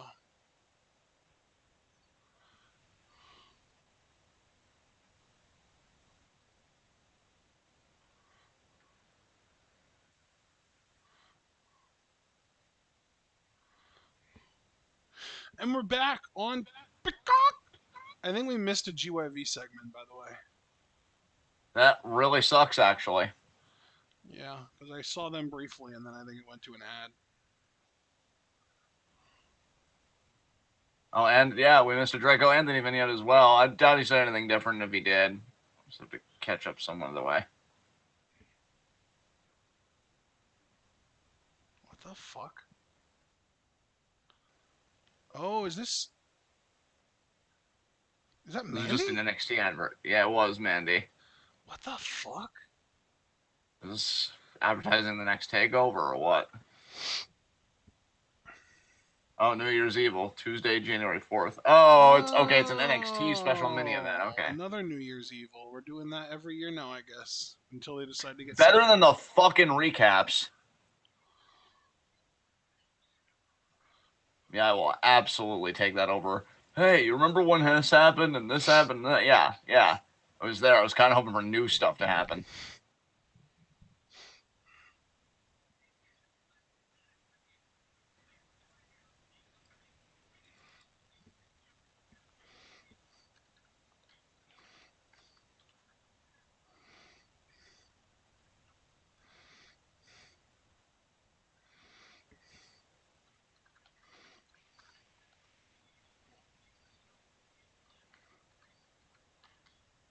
God, Grayson Waller. Ugh, Why? why do you insist on saying his name? I mean, he was there and he was trying to be a part of things, and I'm like, ew. Like, Ugh. it's pretty decent right now, but then you had to get involved.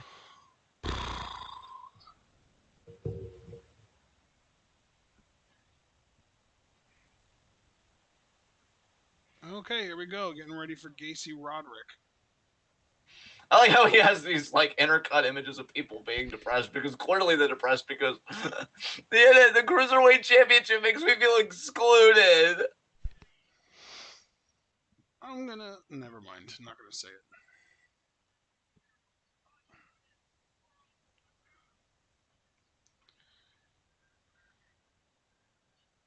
Oh yeah, did you see Andrade and Charlotte are no longer an item?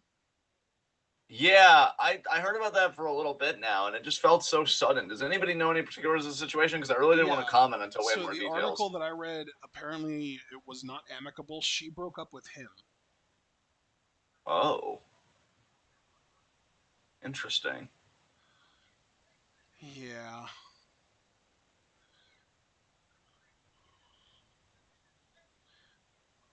I mean, here's the thing. I try and always like separate my feelings about wrestling from just my outside positions about like, political and social issues. So I'm hoping it's not because I know Charlotte does legitimately have a history of being on the receiving end, unfortunately, of domestic abuse. Like I think her ex-husband got rough with Yeah, her at some Bram. points. Yeah, Bram. So I hope that isn't what happened to her again. Because being completely serious, guys, and I don't fucking joke about this shit. No woman deserves that. So I'm hoping this isn't something shitty about Andrade, and that it's something else. But we may never know the truth. The only two people to know, I guess, would just be Andrade and Charlotte. So, and here comes Joe Gacy. Inclusivity, acceptance, resilience. Buzzwords. It hurts. Ow. Yeah, Caster, I was even saying, since I'm sure, like, obviously we talk about different stuff when this is happening all the time, so I'm sure this won't be too bad to talk about. That I think Zaya's vignettes have been some of the best that WWE has done for a long time. Uh, and yeah, I'm hoping she succeeds. I don't know. Maybe her in-ring style changed now that she's on the main roster to fit this gimmick. Because that's the thing. If they give her a cool enough character, it'd be nice if she was a decent in-ring worker, but she's just not there yet. So we'll have to see. But yeah, the vignettes got me hyped. And there is Diamond Ryan with Malcolm Bivens! And Malcolm Roderick should Strong cut too, a yeah. pre-match promo. He should. Every day I go without hearing the words of Malcolm Bivens feels like a day wasted. Or a day that wasn't as good as it could have been.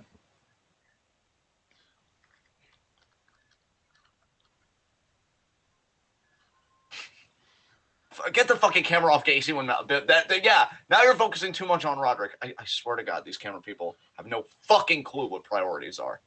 Jesus Christ.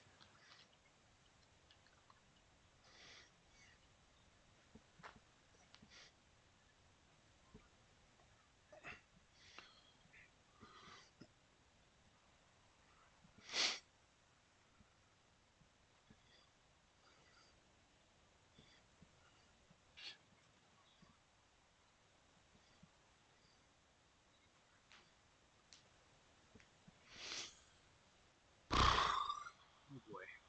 To Roderick's credit, he does look ready for this, and Gacy, well, it's Gacy, so. Yeah. Oh my God, Super Blue.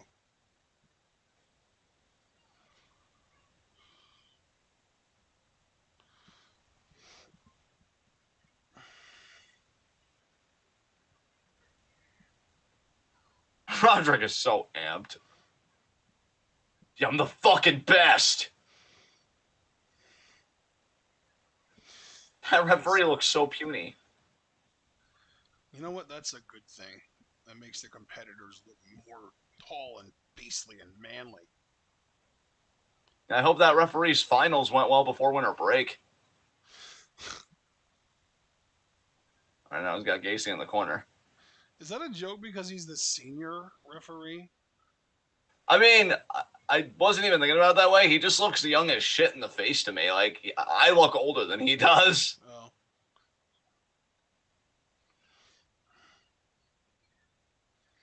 Maybe you are older than him. Yeah.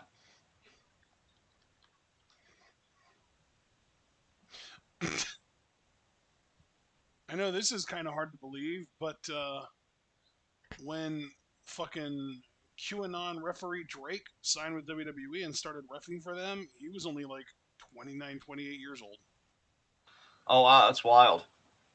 Dude, he's only 37 now. He looks like he's about 55. Yeah. He and Champa have the fucking same DNA when it comes to aging. I really want a study that shows, like, one's ideological position can affect the aging process. Once you adopt a boomer attitude, your body starts to follow. There's got to be at least And a your semblance face. of credence to that, because, like, imagine the tax it takes on the body to actively hate people and things, like, all the time. Yeah. Like,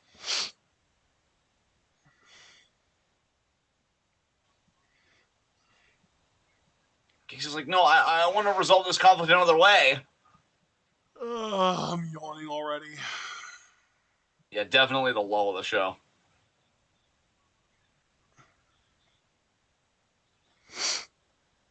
Damn, Gacy, you should be really proud of yourself that you can shoulder block someone that's about 65 pounds lighter than you and knock them off their feet. I'm just stomping away on Roderick here.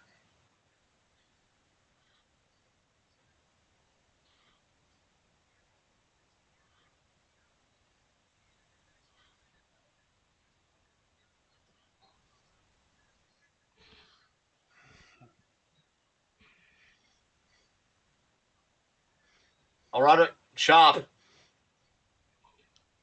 Kirby Freeman said, dude, is that ref with Gacy? It would be pretty perfect for the short ref to want Yeah. to be with Gacy and support the things that he says. Yeah, it would be a nice twist. But man, Gacy really is Kevin Owens at home, isn't he? He even wears the fucking singlet like Owens used to when he was Steen Yeah. under the shirt. I'm pretty sure Owens still wears a singlet under his shirt when he wears a shirt. I could be wrong though. Real excited for Kevin Owens get his WWE Championship match. Of course, it'll be at day one, which we won't be covering, but I'll be sure to keep up with live reports. Yep. Nice kick there by Owens at Homans. Gacy clubbing away there at the chest. Oh, hey DBK, it's good to have you, man. Bonsoir.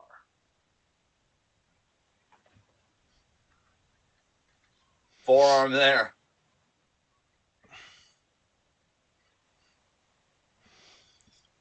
Just makes me think of Mr. Robot. Bonsoir, Elliot. Yeah. Tyrell was awesome. Which is funny because he's not even French. He's like Swiss or Dutch or something. I don't even know. Yeah. Or Norwegian, maybe? I don't know. Finnish? I don't fucking know. He's definitely like Celtic. Or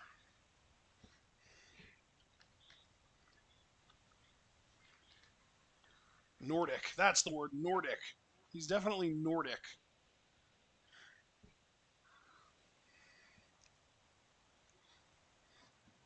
Gacy in firm control right now.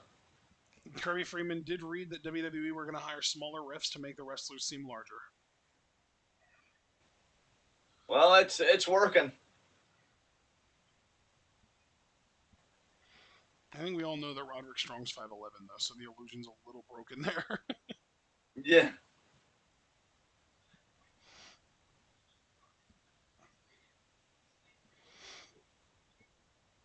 Nice knee.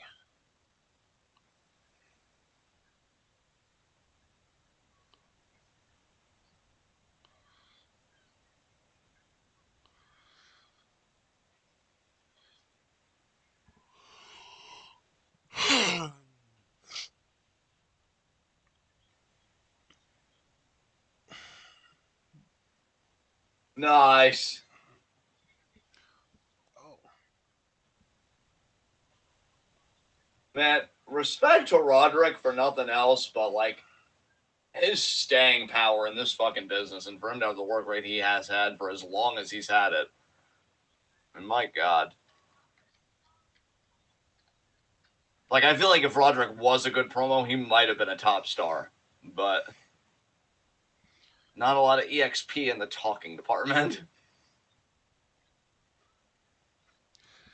Javaris, Vince is obsessed with the fucking airport test.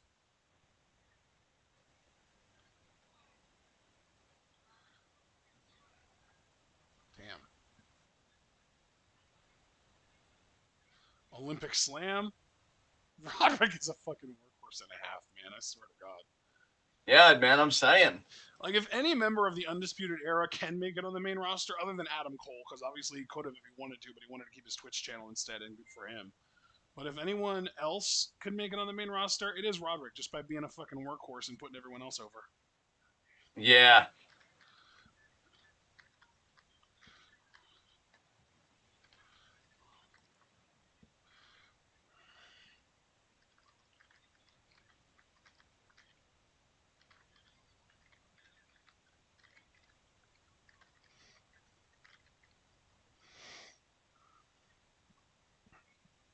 Oh, kicking Roddy in the side of the face and head. Oh, well, yeah, he is. He's got that wrist clasp too. And now Oh, he's Gacy's got a crossface here. crossface. Yep, there it is. Turn it into a side headlock almost. Oh, toes on the ropes. Good job, Roddy. Gacy charging. Larry's Roderick over the rope there. You're ahead of me again. I figured. We can signpost it, I think, though. Tell me when Gacy vaults over the rope. Landed on everyone.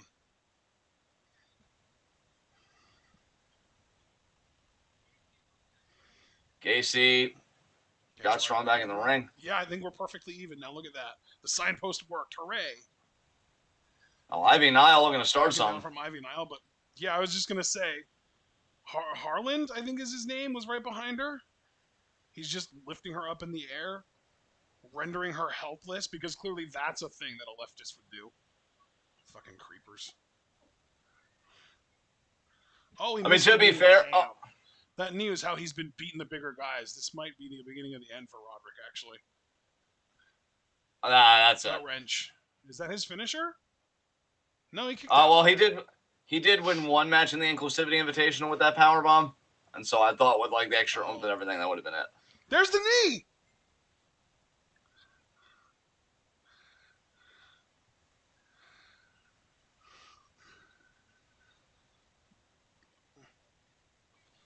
Oh, I might. Well, and a heartache. Damn. Okay. Wow, I am genuinely impressed. Good for Roderick.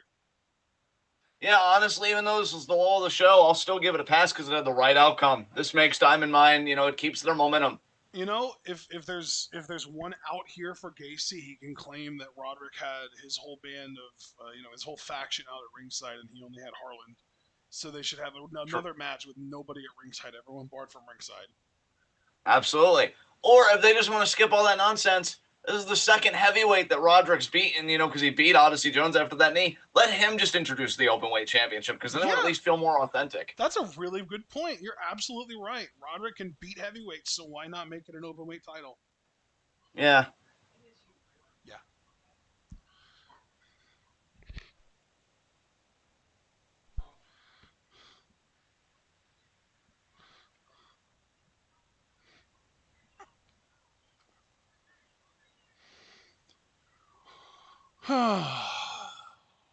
Train, perform, become. Diamond Mine.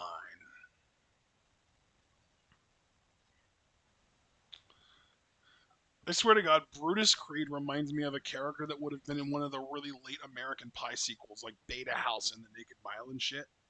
Yeah. Like Brutus looks so much like one of those, like a character that would have been in one of those movies that would have been like fucking, smashing beer cans on his head and screaming intensely. Exactly. Really, the Creed brothers in general feel very much like a frat duo to me. Yeah, I'd agree with that. Kirby in chat said Gacy looks like a male Karen.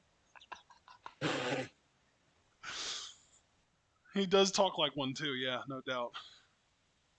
Although we haven't quite gotten the hints of racism yet, which is also like an identifying feature of a Karen. At least not that I've noticed, John. Have you? No, I haven't noticed any yet. All right.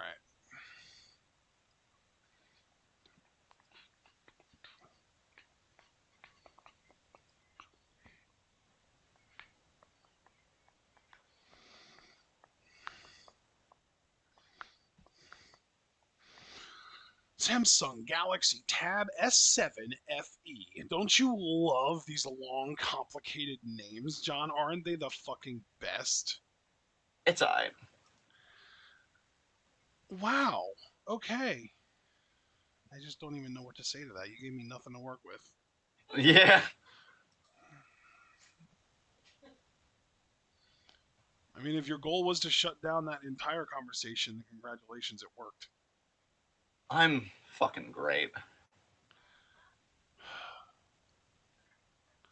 I do like Maya Rudolph and Andy Samberg. Yes.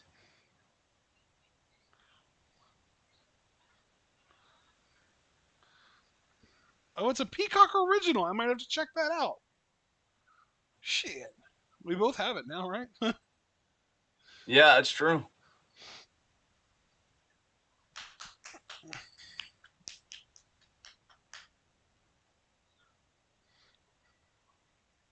The whole gimmick to Monk was that he was a germaphobe, right? Yes. I thought so. He would be absolutely thriving in the pandemic. Yeah. It's like, oh man, you know how like when the meteor hit and the animals that really thrived afterwards were the really tiny ones that could burrow underground or the ones that could live in deep oceans? Yeah. Like it's just random chance, but they just hit the evolutionary lottery. And that's germaphobes in the pandemic. Oh, and then Kyle Proner.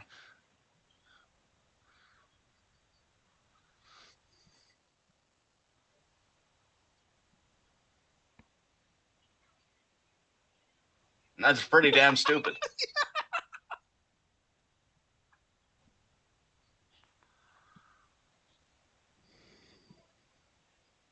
A steel cage match?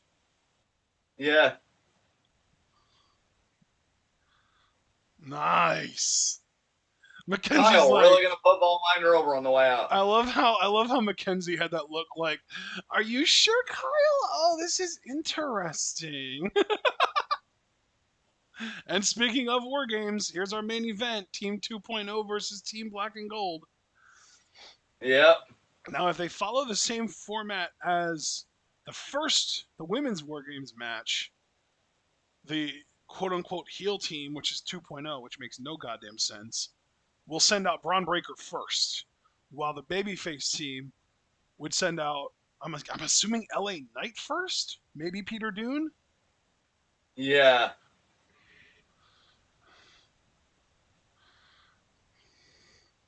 Something tells me that's not actually how it's going to go, though. Like, I wouldn't be surprised if Carmelo Hayes ended up being the first one out for Team 2.0.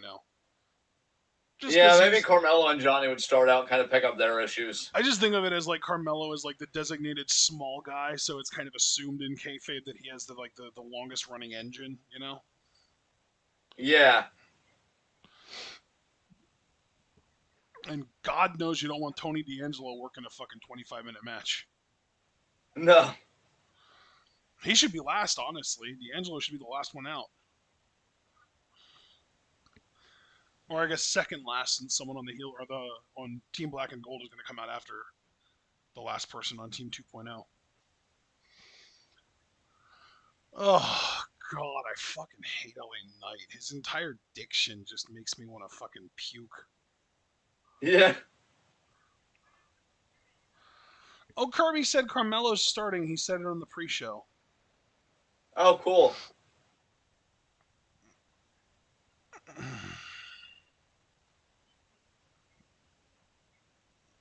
Johnny, you really sound like a boomer right now, and I hate that for you. Really, he's just sounding like a whiner and a complainer and an excuse maker. That's very Champa of you, Johnny. Have you been hanging out with him again? I don't like that for you, Jonathan. No, neither one of us does. We hate that for you, actually.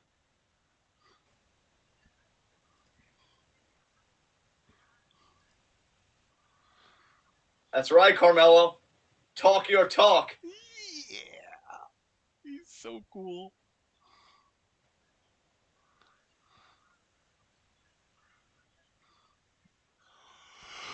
Sure, Waller. Sure. I'm yawning.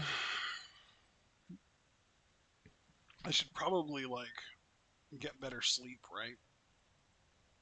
Probably. Dude, I fell asleep in my recliner after we hung up last night, and I slept till like 4 a.m. and then I got up and went into bed.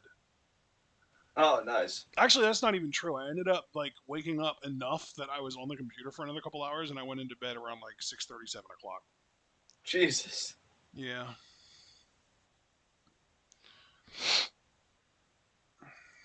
it's weird. Sometimes I just feel like I need a nap at like a lot of the time it's around like 12, 12:30 a.m. But like I know that that's my body telling me like now's the time to go to bed, but like I always want to stay up at least till like 3, 3:30. Right. Because when I do go to sleep around like 12:30, 1 o'clock, I end up waking up at like 8:30, 9 o'clock in the morning, and fucking nobody's up at that time except for like Europeans. Yeah. I don't have any pen pals, so that doesn't work for me. I know, like.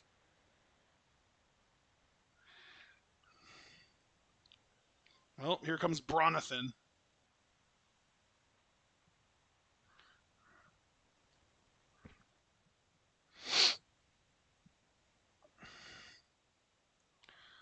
Breaker!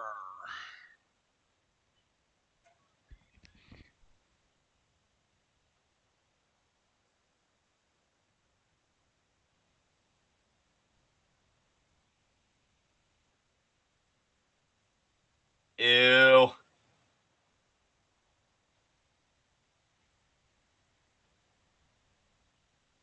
His theme song is even douchey. Like, it literally sounds like Carmella theme song. Yeah.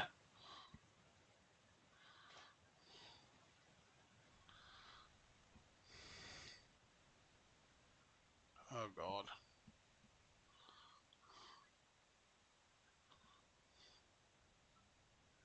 Tony. I like how he has the Italian flag painted on his cheek.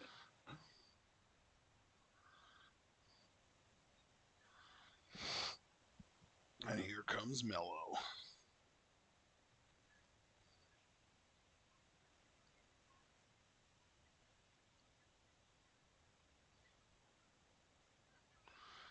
He's so fucking cool. Of course, this crowd is thumbing him down. Jesus Christ, what a bunch of marks. This feels like another MSK level fucking sabotage job. Yeah. I would agree with that.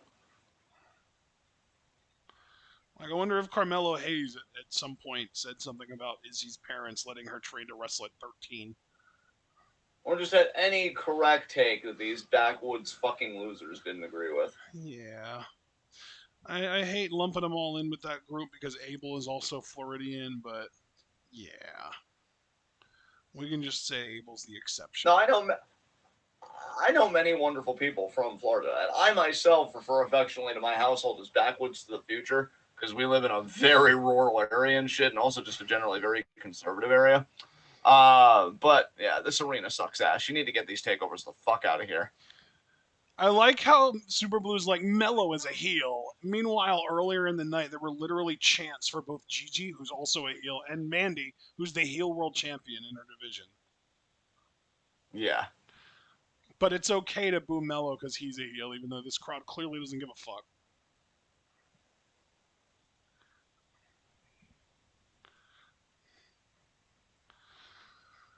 Oh man, it's Boomertron.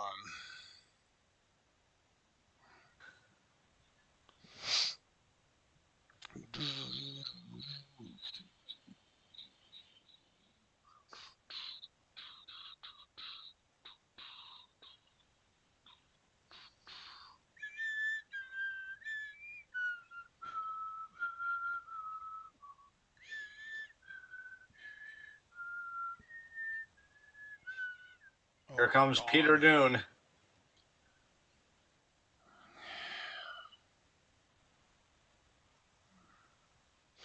Pete done trying to be interesting is more like it.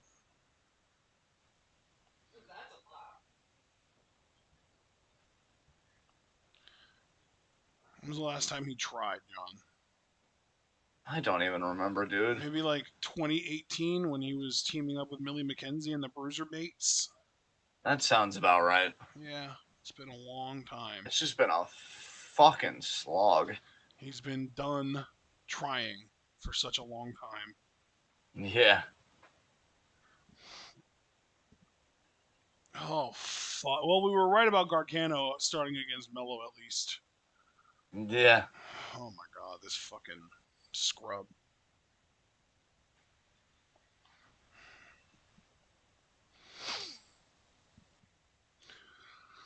Oh man.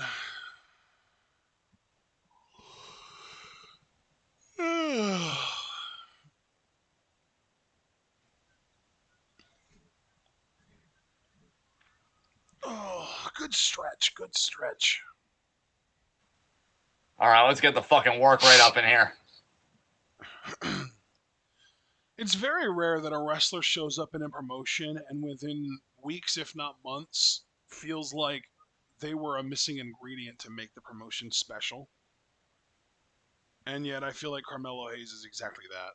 Like, where the fuck has this dude been and why was he not signed years ago? Yeah. He just is so, like, I don't know. It's hard to explain. He just fits so well and he adds such a different element to these shows that nobody else can offer. Yeah, I agree 1,000% on that. That's how Again, I him and felt Braun about are really that's how making I the show felt for about me. Hit Row for a while too, and then they got called up and then they got fucking released. Yep. Really cool that Johnny has turned back the hands of time here, going back to his old theme, and he's got that Johnny takeover swagger. That's how I feel about Bryan Danielson in AEW too, actually. Well, just the whole, like, turning back the clock, so to speak, being the most badass No, the version of missing himself. ingredient thing. Ah, okay. Yeah, the thing I was talking about Ah, okay. with Mello and Hit Row.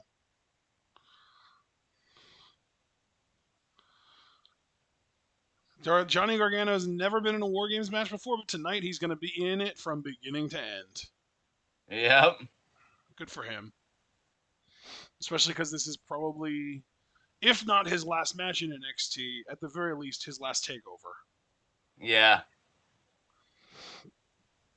I saw he was wearing Candice LeRae inspired gear. Because she's also, I believe, never been in, or no, she's been in every War Games up until now. And she has to miss this one. So Johnny wanted to kind of make sure that she was there spiritually. Because she's preggers, and that's at least partially his fault, too. Yeah.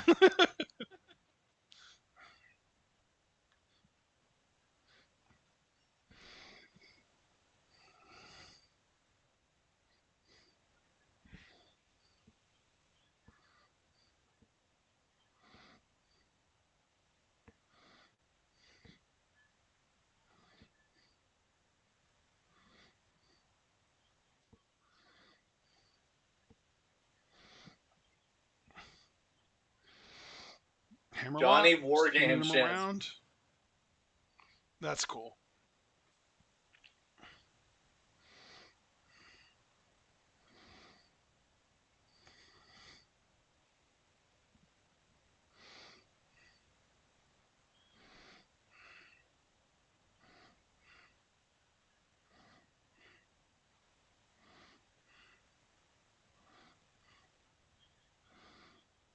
God, these guys are good.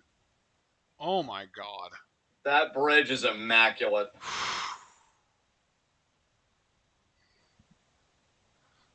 Oh, look at Gargano. The first of many takeover main events for Carmelo Hayes. I certainly do hope so.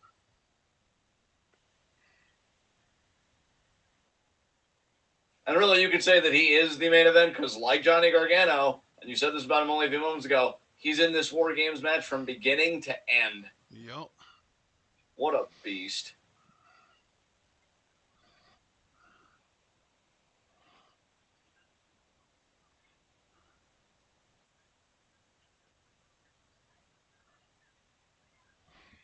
Oh, leapfrog. Nice rollover there by Mello.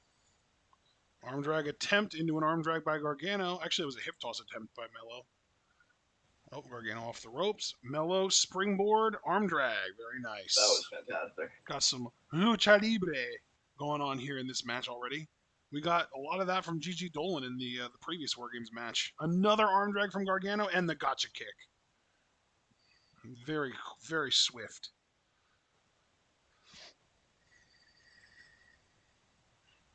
Two point oh does have the advantage, however. I'm guessing Waller goes in next. Probably. It's probably going to be Waller D'Angelo Breaker.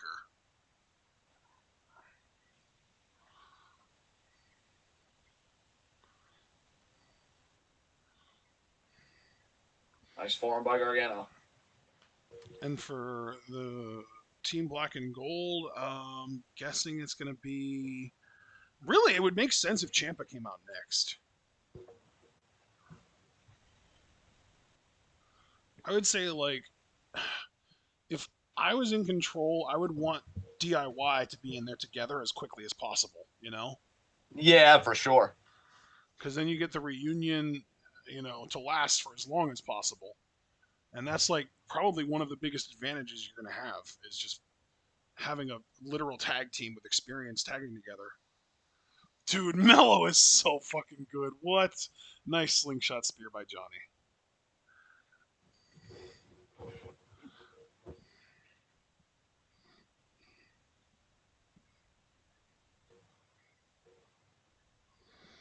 I think I would do Champa, then Knight, then Dunn.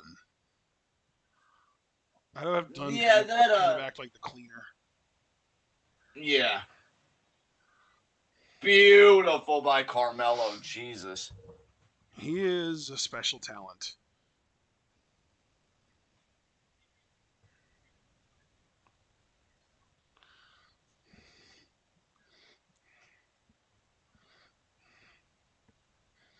One minute remaining until whoever comes out next for team and a 2.0 comes out.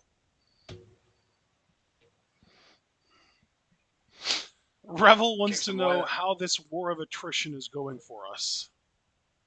Not too bad. I mean, the wall of the match was Gacy strong, and even that at the correct finish was strong retaining. So, yeah, definitely. I haven't gotten angry once at this show. Other than the Dakota Kai bat thing. Yeah.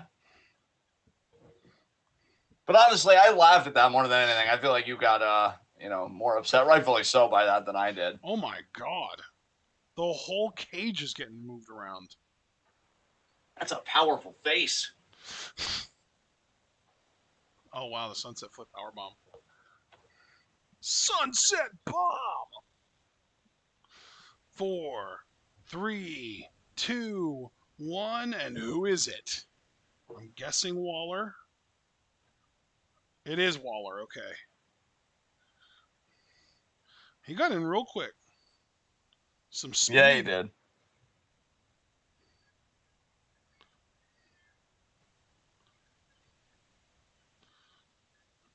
Really, dude? You're on the fucking heel team and you're gonna wait for him to come to you. Oh my god.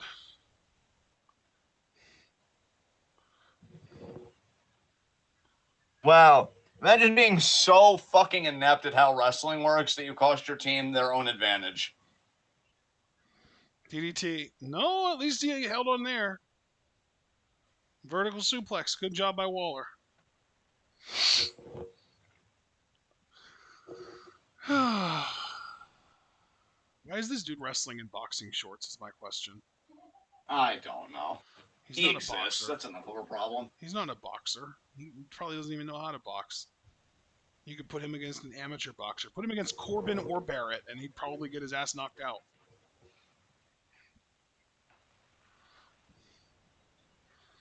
And those guys aren't even boxers. They're just bare-knuckle fighters. Yeah. Gotcha, kid. Here comes Mello. Mello. Oh, but Gargano trying to take care of business. Oh, but there's that crescent moon kick from Waller. That's going to be the moment where they get to start to press their advantage.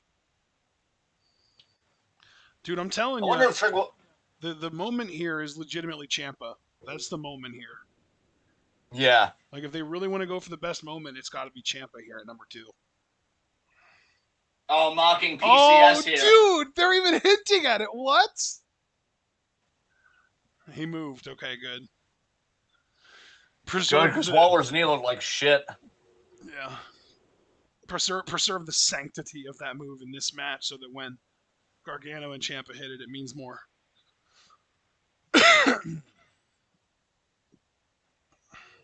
Oh, Trick Williams wanted to get involved. He's probably gonna just help him out with weapons. Yeah, there's a chair. Can you get it up and over? Yeah, clean, clean as hell. Wait, is Trick gonna try and get in the ring? That was foolish. Jesus, Trick, what are you doing? My hands! Grayson Waller probably doesn't appreciate almost getting blasted with a fucking chair, but to be fair, Trick Williams did say move before he threw it. Yeah. Oh man, I would want to, if I was trying to throw a frisbee up over a cage wall like that, I would try and like frisbee it. Oh fuck, Gargano's bleeding. When the hell did that happen? I have no idea.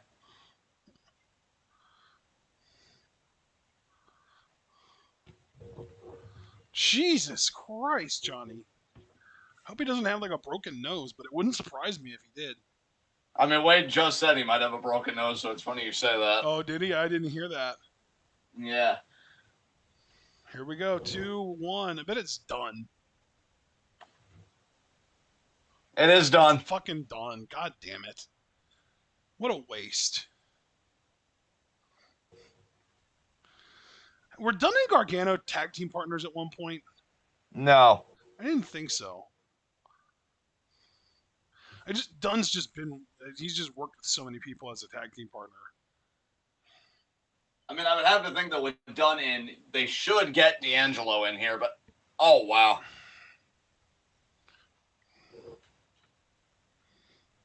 I mean, by that logic, you would have expected LA Knight to follow Waller, though, right? That is fair. That is a fair point. Xplex. To be fair, I do also expect it to be D'Angelo because they're going to say Breaker for last, though. So you're probably still right, regardless. Yeah.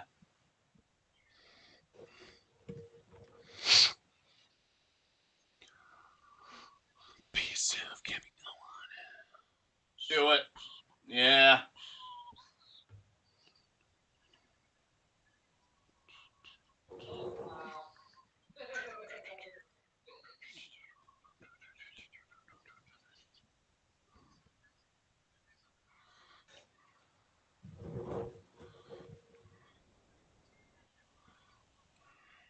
Oh, Mello.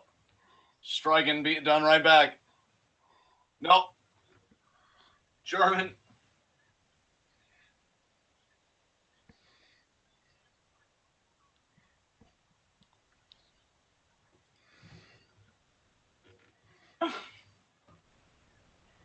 Gargano doing the Dunn shrug, and Dunn's just like, all right. He's doing a Gargano's. Actually, no, he's doing more of a crossface. And there's the Gargano escape from Gargano. On the wall. And they can tap out, but it won't matter. This match won't officially start until all the participants are in there. They're kicking the other person's victim in the face. God, that was a fun little moment there. Oh my God, Don.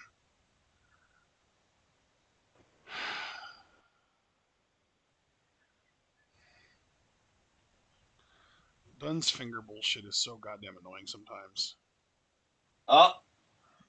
Job there to Hayes.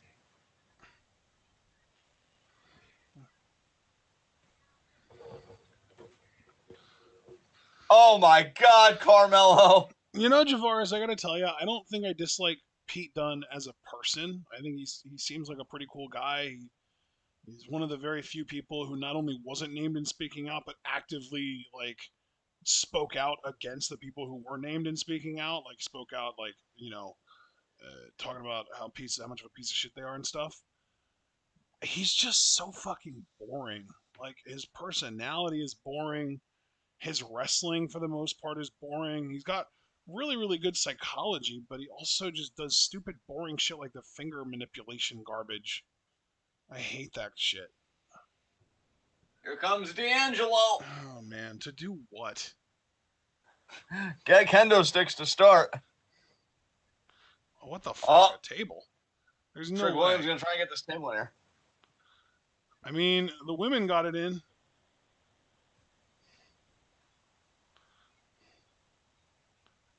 Yeah, they got it in. That's one. Trick may want to get 3 tables in here. I saw Yeah, 3. there were 3 of them. Jesus.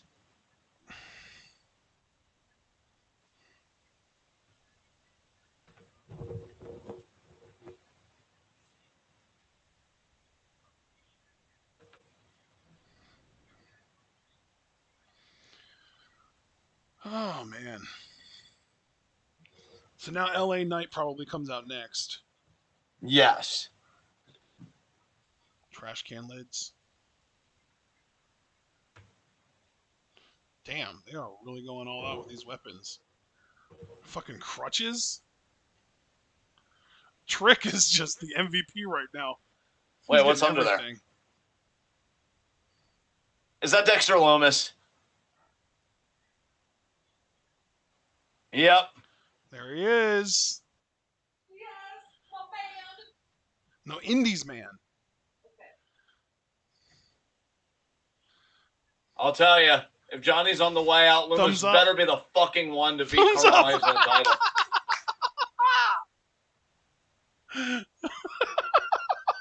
God, all Loomis did was that, and it was one of the best parts of this match so far. Yeah. Although Carmelo's been working his ass off, to his credit. Yeah, no doubt.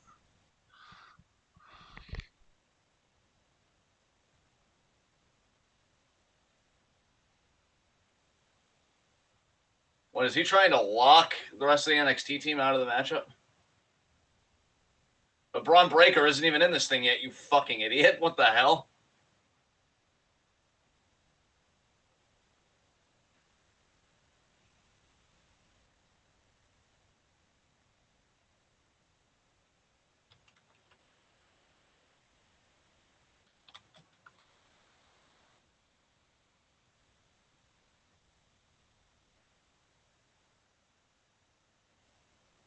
Can I just say, it is truly brilliant that they locked the door with the 3-on-2 advantage.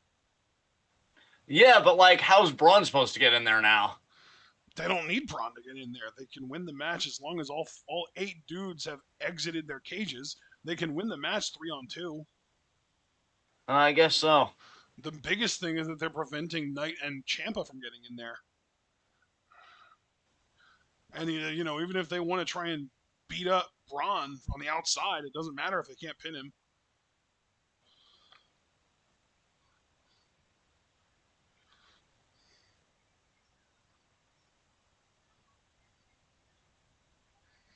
He's gonna have to climb. They're gonna heal him if he tries to climb. What's he looking for? Ladder, maybe? I think like bolt cutters or something. Oh yeah, good point.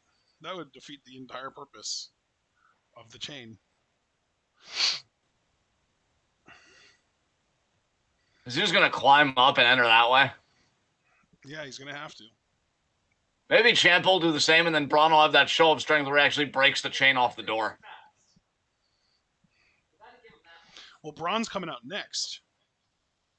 Yeah, so maybe he'll just break the chain off the door, and then Ciampa can just enter that way later. Yeah.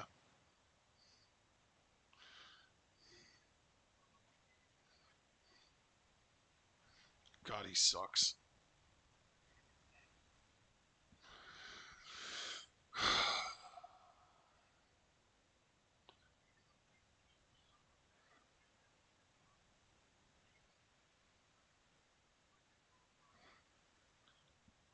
I'm rooting for the media right now. Yeah. Side Russian leg sweep there. He's kicking some ass. I'm impressed. LA Knight is literal proof that just doing things faster doesn't make you a good wrestler. LA Knight chance. God, I hate this crowd.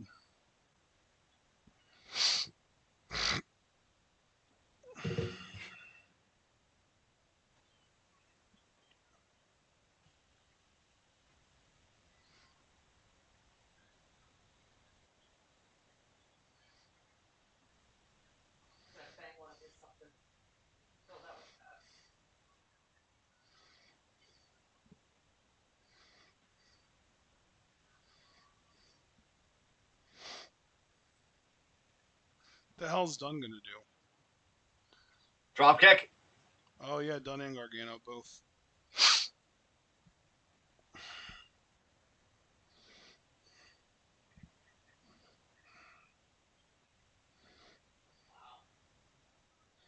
Jesus. I mean, honestly, I'm for it.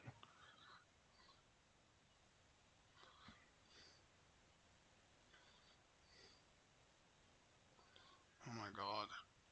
Dunn. Oh my god. I swear to fucking god. They're using the bolt cutter now. Let Braun do a fucking display of strength, you idiots.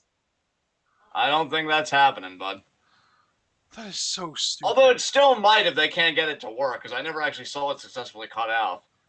Maybe they're going to show that it can't do it or something, and then he'll do it. Yeah, that would be a good way to go about it.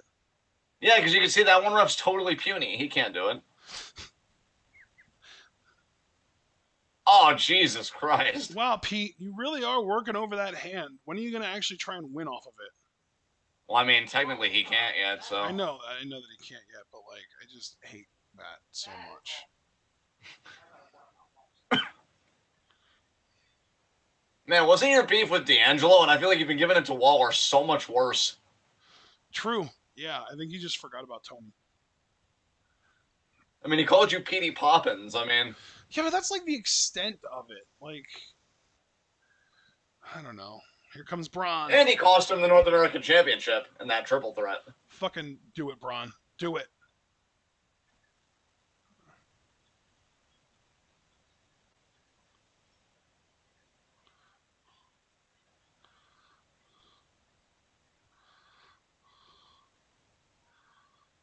It's not working.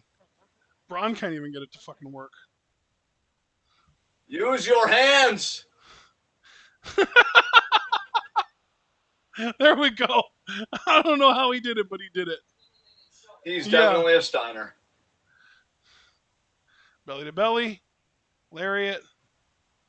Kick to the gut. Irish whip. Reversed. Ducks. Power slam. God. I understand why Ciampa calls him a pup, because he really does look like a pup, doesn't he? Yeah. He looks like such a young. He looks like such a young pup. Johnny with an kendo stick shot. Mm-hmm. It really was quintessential. Yeah. Oh. I don't know, Peter. Yeah. God, it's really nice though, honestly, how out of his league Pete feels against Breaker. Oh my God! Jesus Christ! Get thrown, kid. Johnny's just like, no, please. Oh Jesus! Breaker's gonna throw him into the other ring. Oh my God! Damn, into his own partners. That was dope. What a fucking Chad. Oh, oh, oh. I know.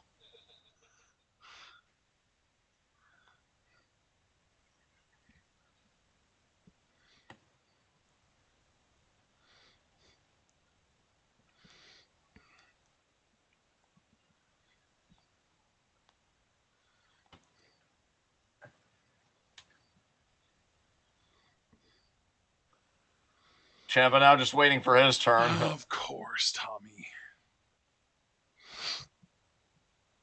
Oh Jesus! Dunn just got thrown into the table. Yeah. Anyway, why are there 3 tables in this if they haven't used them yet? They must be. That must be the finish. Something involving the 3 tables. They're going to be like set up on top of each other. A pyramid, a table pyramid is going to happen, and someone or someones are going to get put through it, and that's going to be the finish of the match. Oh, so I should just say, well, we're just doing the classic, like, oh, they've regained the advantage kind of thing. Yeah. No disrespect to the Dexter spot, because I love Loomis, and again, I'm adamant that he should be the one to end the North American Championship reign, but, like, why make this big deal and make Indy stress, like, oh, your husband's escaped from the hospital, when he literally just returned to work? Yeah. Sorry for not checking in, honey. Yeah, that's why I was so fucking angry about the storyline, because it implied that they don't just live together. Yeah. Like, I'm pretty sure move in together is a few steps before get married.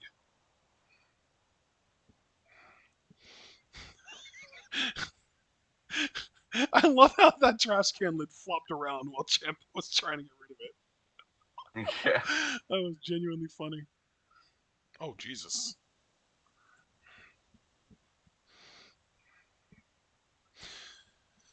Did LA Knight learn from Ciampa? Because I feel like Ciampa's whole thing right now is just doing things fast to try and convince people that you're good. But, like, we know Yeah. Ciampa's already pretty good. He doesn't need to just do this bullshit. God, he literally is dressing like fucking peak Shawn Michaels in, like, 2009. Yeah. He's got the fucking high-waisted pants with the belt and everything. I'm waiting for him to start tugging it up to make sure it doesn't fall down and show his ass crack. Dude, you're so old. It's over.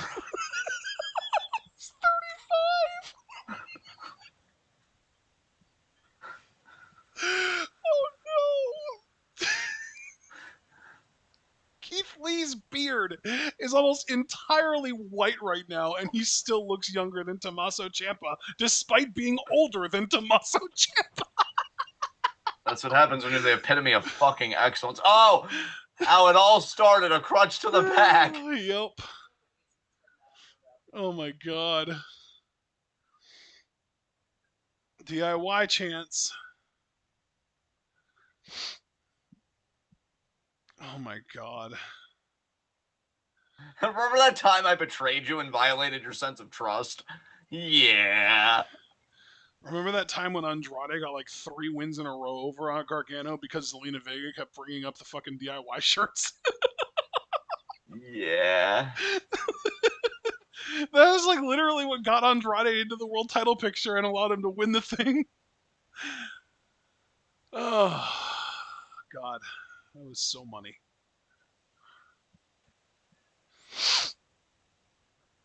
Oh Jesus. my god. Oh, he just powerbombed him onto another dude. Chad Breaker monopolizing all the meat right now. Tavares is apoplectic in chat right now that Ciampa's 35. I just looked at it. He's actually 36. He turned 36 in May. He was born in 1985.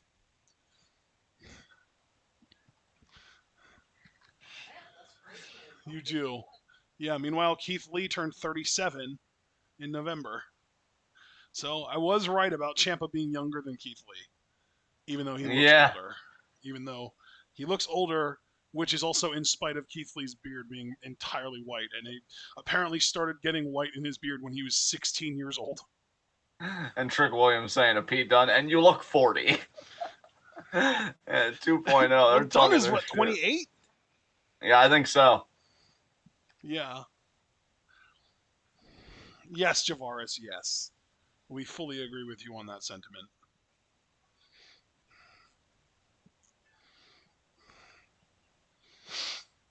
Well, it's funny because the baby faces are finally at full power, but the heels are standing tall for now.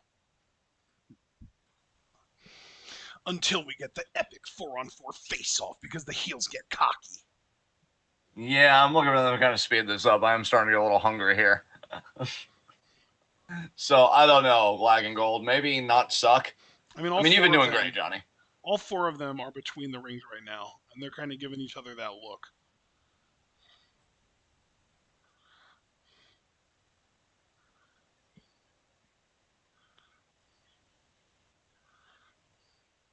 Now they've got their appropriate matchups. Knight on Waller, Ciampa on Breaker, Gargano on Mello, and Dunn on fucking what's his face, D'Angelo. D'Angelo on Pete Dunne. What are they chanting? War Games. Oh, War Games. Chanting War Games.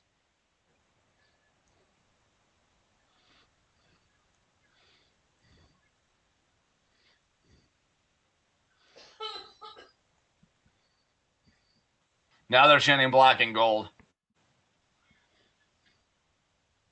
I mean, they were portrayed as the baby faces in this, so it's not even really like a statement on which brand they prefer.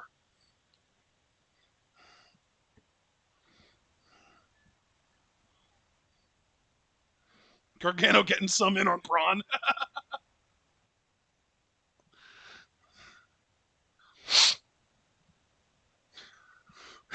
Gargano's probably thinking too, like, man, they really had to break my fucking nose like 5-6 minutes into the match, didn't they?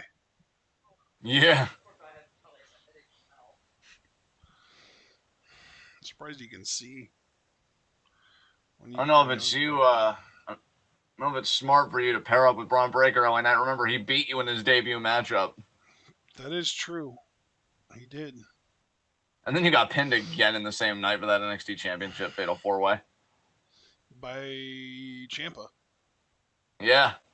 Oh my god, the lawn dart into the tail end of the trash can.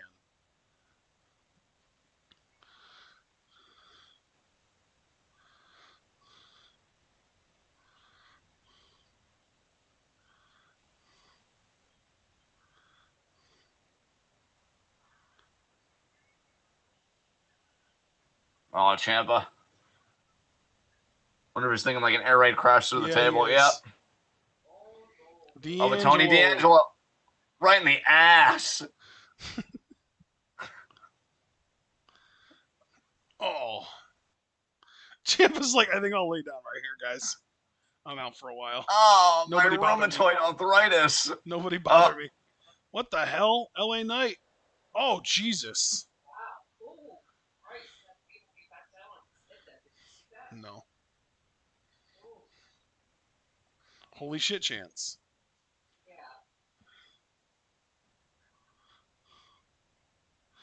Sean, that is a great question. I think it's just because they needed a fourth. And they fired everyone the fuck else that could possibly represent the team. Yeah. Watch how that table comes back. God, you want to talk about black and gold? I feel like Swerve would have been a perfect fit for this. Oh, man. Too bad. Or Escobar if you wanted a temporary Oh, babyface at didn't least. hurt. Fuck. Didn't hurt one bit. The fall on the way down hurt way more than the table coming down on him.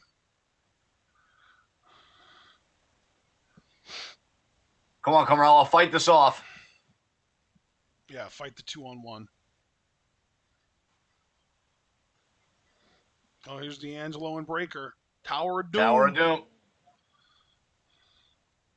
Oh, wow. I really don't realize. I don't think they realize that the guy on top is the one getting all the pain from that. That's just it, isn't it? Oh, D'Angelo broke it up. Good job, Tony. Yeah, no fucking way they're letting LA Knight's music play to close the fucking show. Hey, you know what, dude? At this point, it wouldn't have surprised me.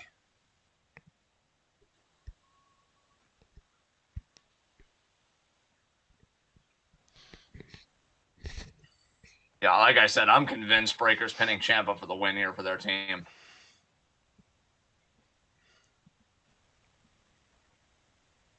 But then again, they've made such a big deal about black and gold. Honestly, at this point, it wouldn't surprise me if they fucking won. Because in NXT's minds, it's like, well, you know, Johnny's on the way out, so that's how Carmelo will be protected. Braun will probably just win a number one contenders match and then really prove himself against Ciampa in the one-on-one rematch.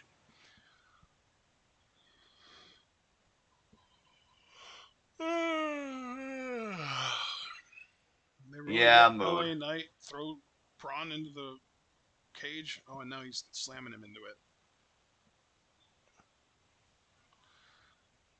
Oh my god. He's really putting his back into trying to get that babyface reaction, isn't he? He really is. D'Angelo there with a kick to the gut. D'Angelo, the defensive MVP for Team NXT 2.0, apparently. Yeah. I guess that's what the D stands for in D'Angelo, is defense. Yeah. Tony, defense Angelo.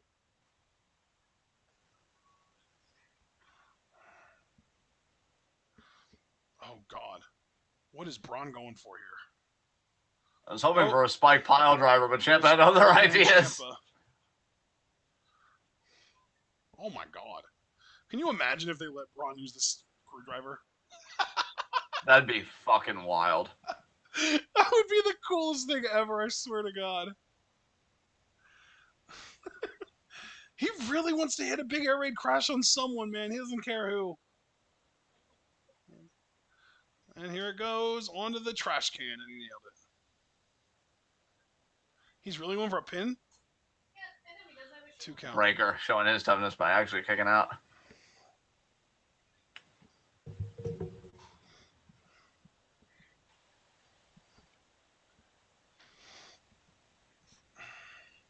Oh, Grayson Waller is literally just watching that happen. Hey, he's got this. Okay, 2 things. First of all, if I remember correctly, it took multiple fairy tale endings for Ciampa to put down Braun in their title match. Right? Yes. I think it took at least 2. Okay, so second of all, completely unrelated but still wrestling related, Shibata has an important announcement that he's going to be making on December 15th. Oh my god. Holy fuck.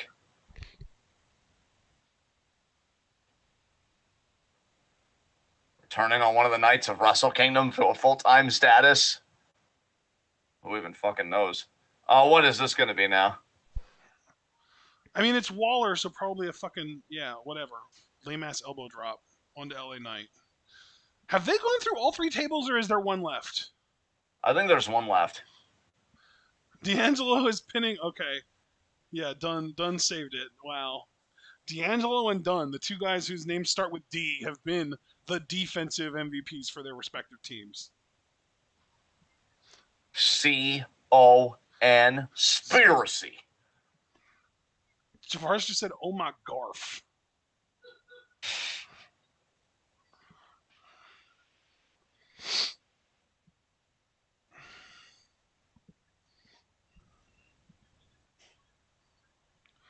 I think it might be Javaris. We'll see.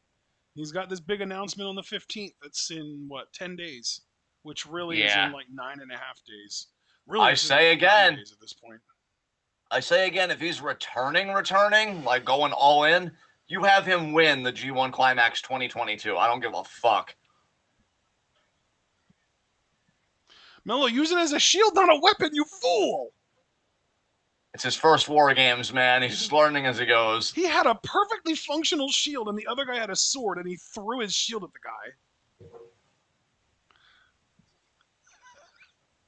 guy. Oh, it's like when you pizza when you should have French fried. I Boot to know. the face. You French fried when you should have pizza. Done now, grabbing the wrist. Because remember, when you pizza, that's when you go nice and slow and controlled. But when you French fry, that's when you lose it and go fast. Right. Never French fry when you should have pizza. Oh. D'Angelo. Getting the job done. Stopping Pete Dunne from getting his shit done.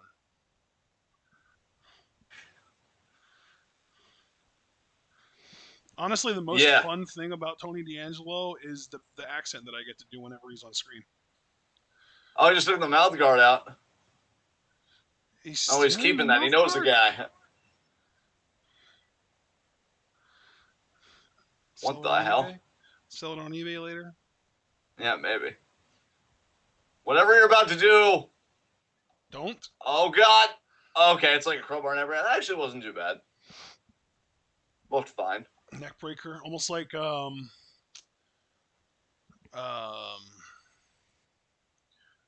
was it Joey Ryan's Wild Ride? Mustache Ride, that's what it was. The Mustache Ride. Okay, it's down to Ciampa and Braun, and they're in the ring with the table in the corner. This is where Breaker's gonna get the pin right here.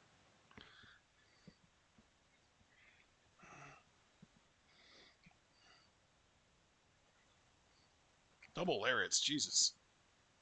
And again. And, Braun missed that time. Frankensteiner! Oh, you love to see it. He just grabs him by the throat. Oh, but there's Gargano. This might actually be a DIY reunion, brother. It's looking like it. Because Ciampa's going to stop him from doing this. Gargano's going to do the slingshot DDT, probably. Willow's Bell and slingshot DDT. Yep, DIY reunion. And now they're going to line up Breaker in the middle and do the meeting in the middle thing. Somebody cut this off. Nope, not going to happen. This is happening.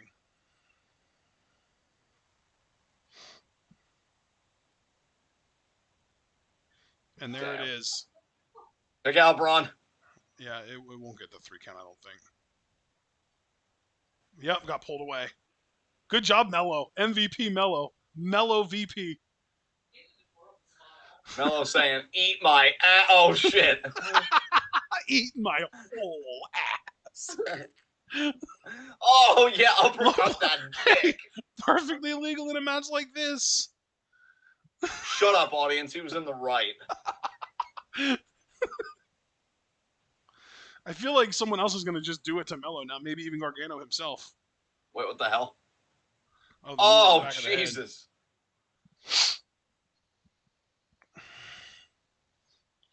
Nope, fairy tale ending. Nope, Oh breaker. yes, Braun. Fuck, man. The crowd. I feel like if they would pan around, we'd see a lot of surrender cobras right now. Oh, Braun, ready to end this. Power slam? Bring it home, Braun. Yep, military press power slam. This is going to do it. That's Count it. You're done. 1, 2, 3. There it is. Pinned in the middle of one of the two rings. Fuck your old ass. Yep, old looking.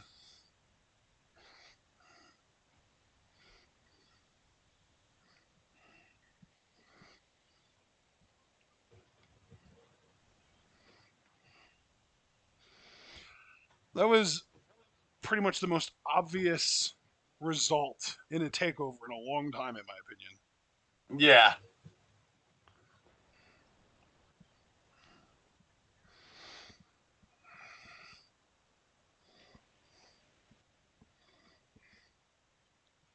And Mello as a heel can rightfully take credit for that team's win, because him breaking up that pin, damn.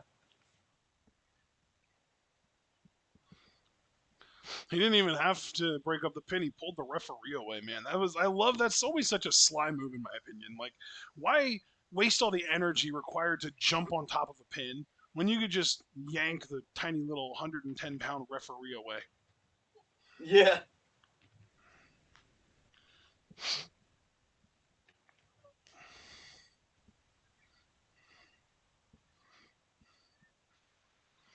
Yeah, that incapacitated for sure. So, now that this show is basically over, I want to speculate. Who do you think replaces Beth in the booth? I don't even know if they will replace her. Do And you think if they're they just going to go to a do, two-man booth with Vic and Barrett? I think they're going to keep it two-man. I have to wonder, though, if Mackenzie they may give her a shot in the booth. Because then they can do the whole thing where it's like, 'cause I think her and Vic are engaged. So it's like, Oh, God. Yeah. I was going to say, if they're going to give any of the women that they employ, like one of the backstage hands, a shot, Kayla Braxton would be my pick. Caleb Braxton would absolutely be my pick. I mean, hell, dude, knowing that it's NXT 2.0, I don't think we've heard from Lash Legend in a minute. Maybe they'll try and give her a shot at the commentary booth for a bit of that That could be color interesting. comedic flair. Yeah, that would be interesting for as long as it takes for them to feel like she's ready to go in the ring. Yeah. Because then she, attacks someone in the ring to make her debut in the ring, and we're off to the races. I do feel like they would want it to be a woman, though, regardless, because I see, like, Javaris is suggesting Nigel, who I would love, or Steve Corino, who's also great, but then we would have an all-male commentary booth, and I kind of doubt NXT would want to do that right now. Yeah, I'd love for them to actually commit to a woman commentator, because, Beth really wasn't bad. I feel like she really started getting good in the role right as she's, like, about to leave now. Yeah. It'd be nice if they could, like, groom one from day one to, like, getting them really well adjusted and then just keeping them there as, like, a main presence. But yeah, I don't know. I'm thinking they'll just keep it as a two-man booth for a while. We'll see what happens. But yeah, that's Takeover in the books. Not bad. I didn't get angry one time. Bored a few times. Glad it's over. Really hungry. But yeah, ultimately, I'd give it a search. And low-key, I still feel like hair versus hair was the best match on the show. I agree. I had the most fun with that. What would you give it out of 10? 6. I'd give it a 6 out of 10. I'll give it a 7. I was pretty happy with this show. All right. Well, guys, thank you for joining us. Leave a like as you file out. Subscribe, click the bell icon so you never understand that troll. Oh, goodness. Check out everything we're rolling in the description box. And, we might see you Monday, I guess, for Stardom. Is that a possibility, Ashton? It's a very distinct possibility, sir. Yeah, because they have 3 matches up right now. So I'm hoping we'll see you guys tomorrow for Stardom at 5. If not, I can't imagine it being any later than Tuesday, which also we would be doing NXT review post War Games at 10 p.m. Eastern Time. We already know we're going to have the Shaman revealed and a steel cage match between O'Reilly and Von Wagner. So that should be Dude, interesting. before we go off the air, I want to thank DBK for posting this in the movies and television channel of our Discord. Kevin Feige himself, the godfather of the MCU, has officially confirmed Charlie Cox will stick around in the MCU as Daredevil. Oh, that's fucking awesome. That's a huge get for them. Yeah, because recasting a role that pivotal would have been way too awkward when Cox just killed it. He's so perfect. Did you know that my mom and I went back and started rewatching the Daredevil series on Netflix? No, I did not, but We man, you really love plowed that through series. Yeah. season 1, and we actually just started season 2 a couple nights ago. It's so fucking good. Wow, that's awesome. Dude, the first episode of season 2, where like all the gangs start getting taken out and they're talking about how it's like a whole army, it's like a hit squad, and then it turns out it's just Frank. I get goosebumps every fucking time. Yeah, yeah. Because you want to talk about people embodying their roles. I mean, John Bernthal, just perfection. And then like their whole argument on the rooftop where Matt's like, these people don't deserve to die, they deserve to be given justice. And he's just like, you put these people down and they get right back up and go back to what they were doing. I put them down and they stay down. And I'm just like, oh my God, this is so fucking good. I love this show. Yeah, it's fucking fantastic. Yeah. All right, guys. That was it. I'm heading over to Ash to take us home. You got it, bud. Alrighty, ladies and gentlemen, we hope you all enjoyed. John already said it. Like the video, subscribe, click the bell, follow us on Twitter and Twitch, buy our merch on Spring, donate to the Patreon, share this channel and this video with all your wrestling fan friends and let them in on the best kept secret in the YouTube and Twitch wrestling communities. That's us. We are TwitWow, and we are the workhorses of the YNTWCs, and we will be seeing you either tomorrow for Stardom or on Tuesday for Stardom and or NXT. Regardless, we hope to see you. And we hope that you're going to enjoy it. Or we hope you enjoyed tonight. And of course, in order for us to see you again, you're going to have to remember to stay tuned.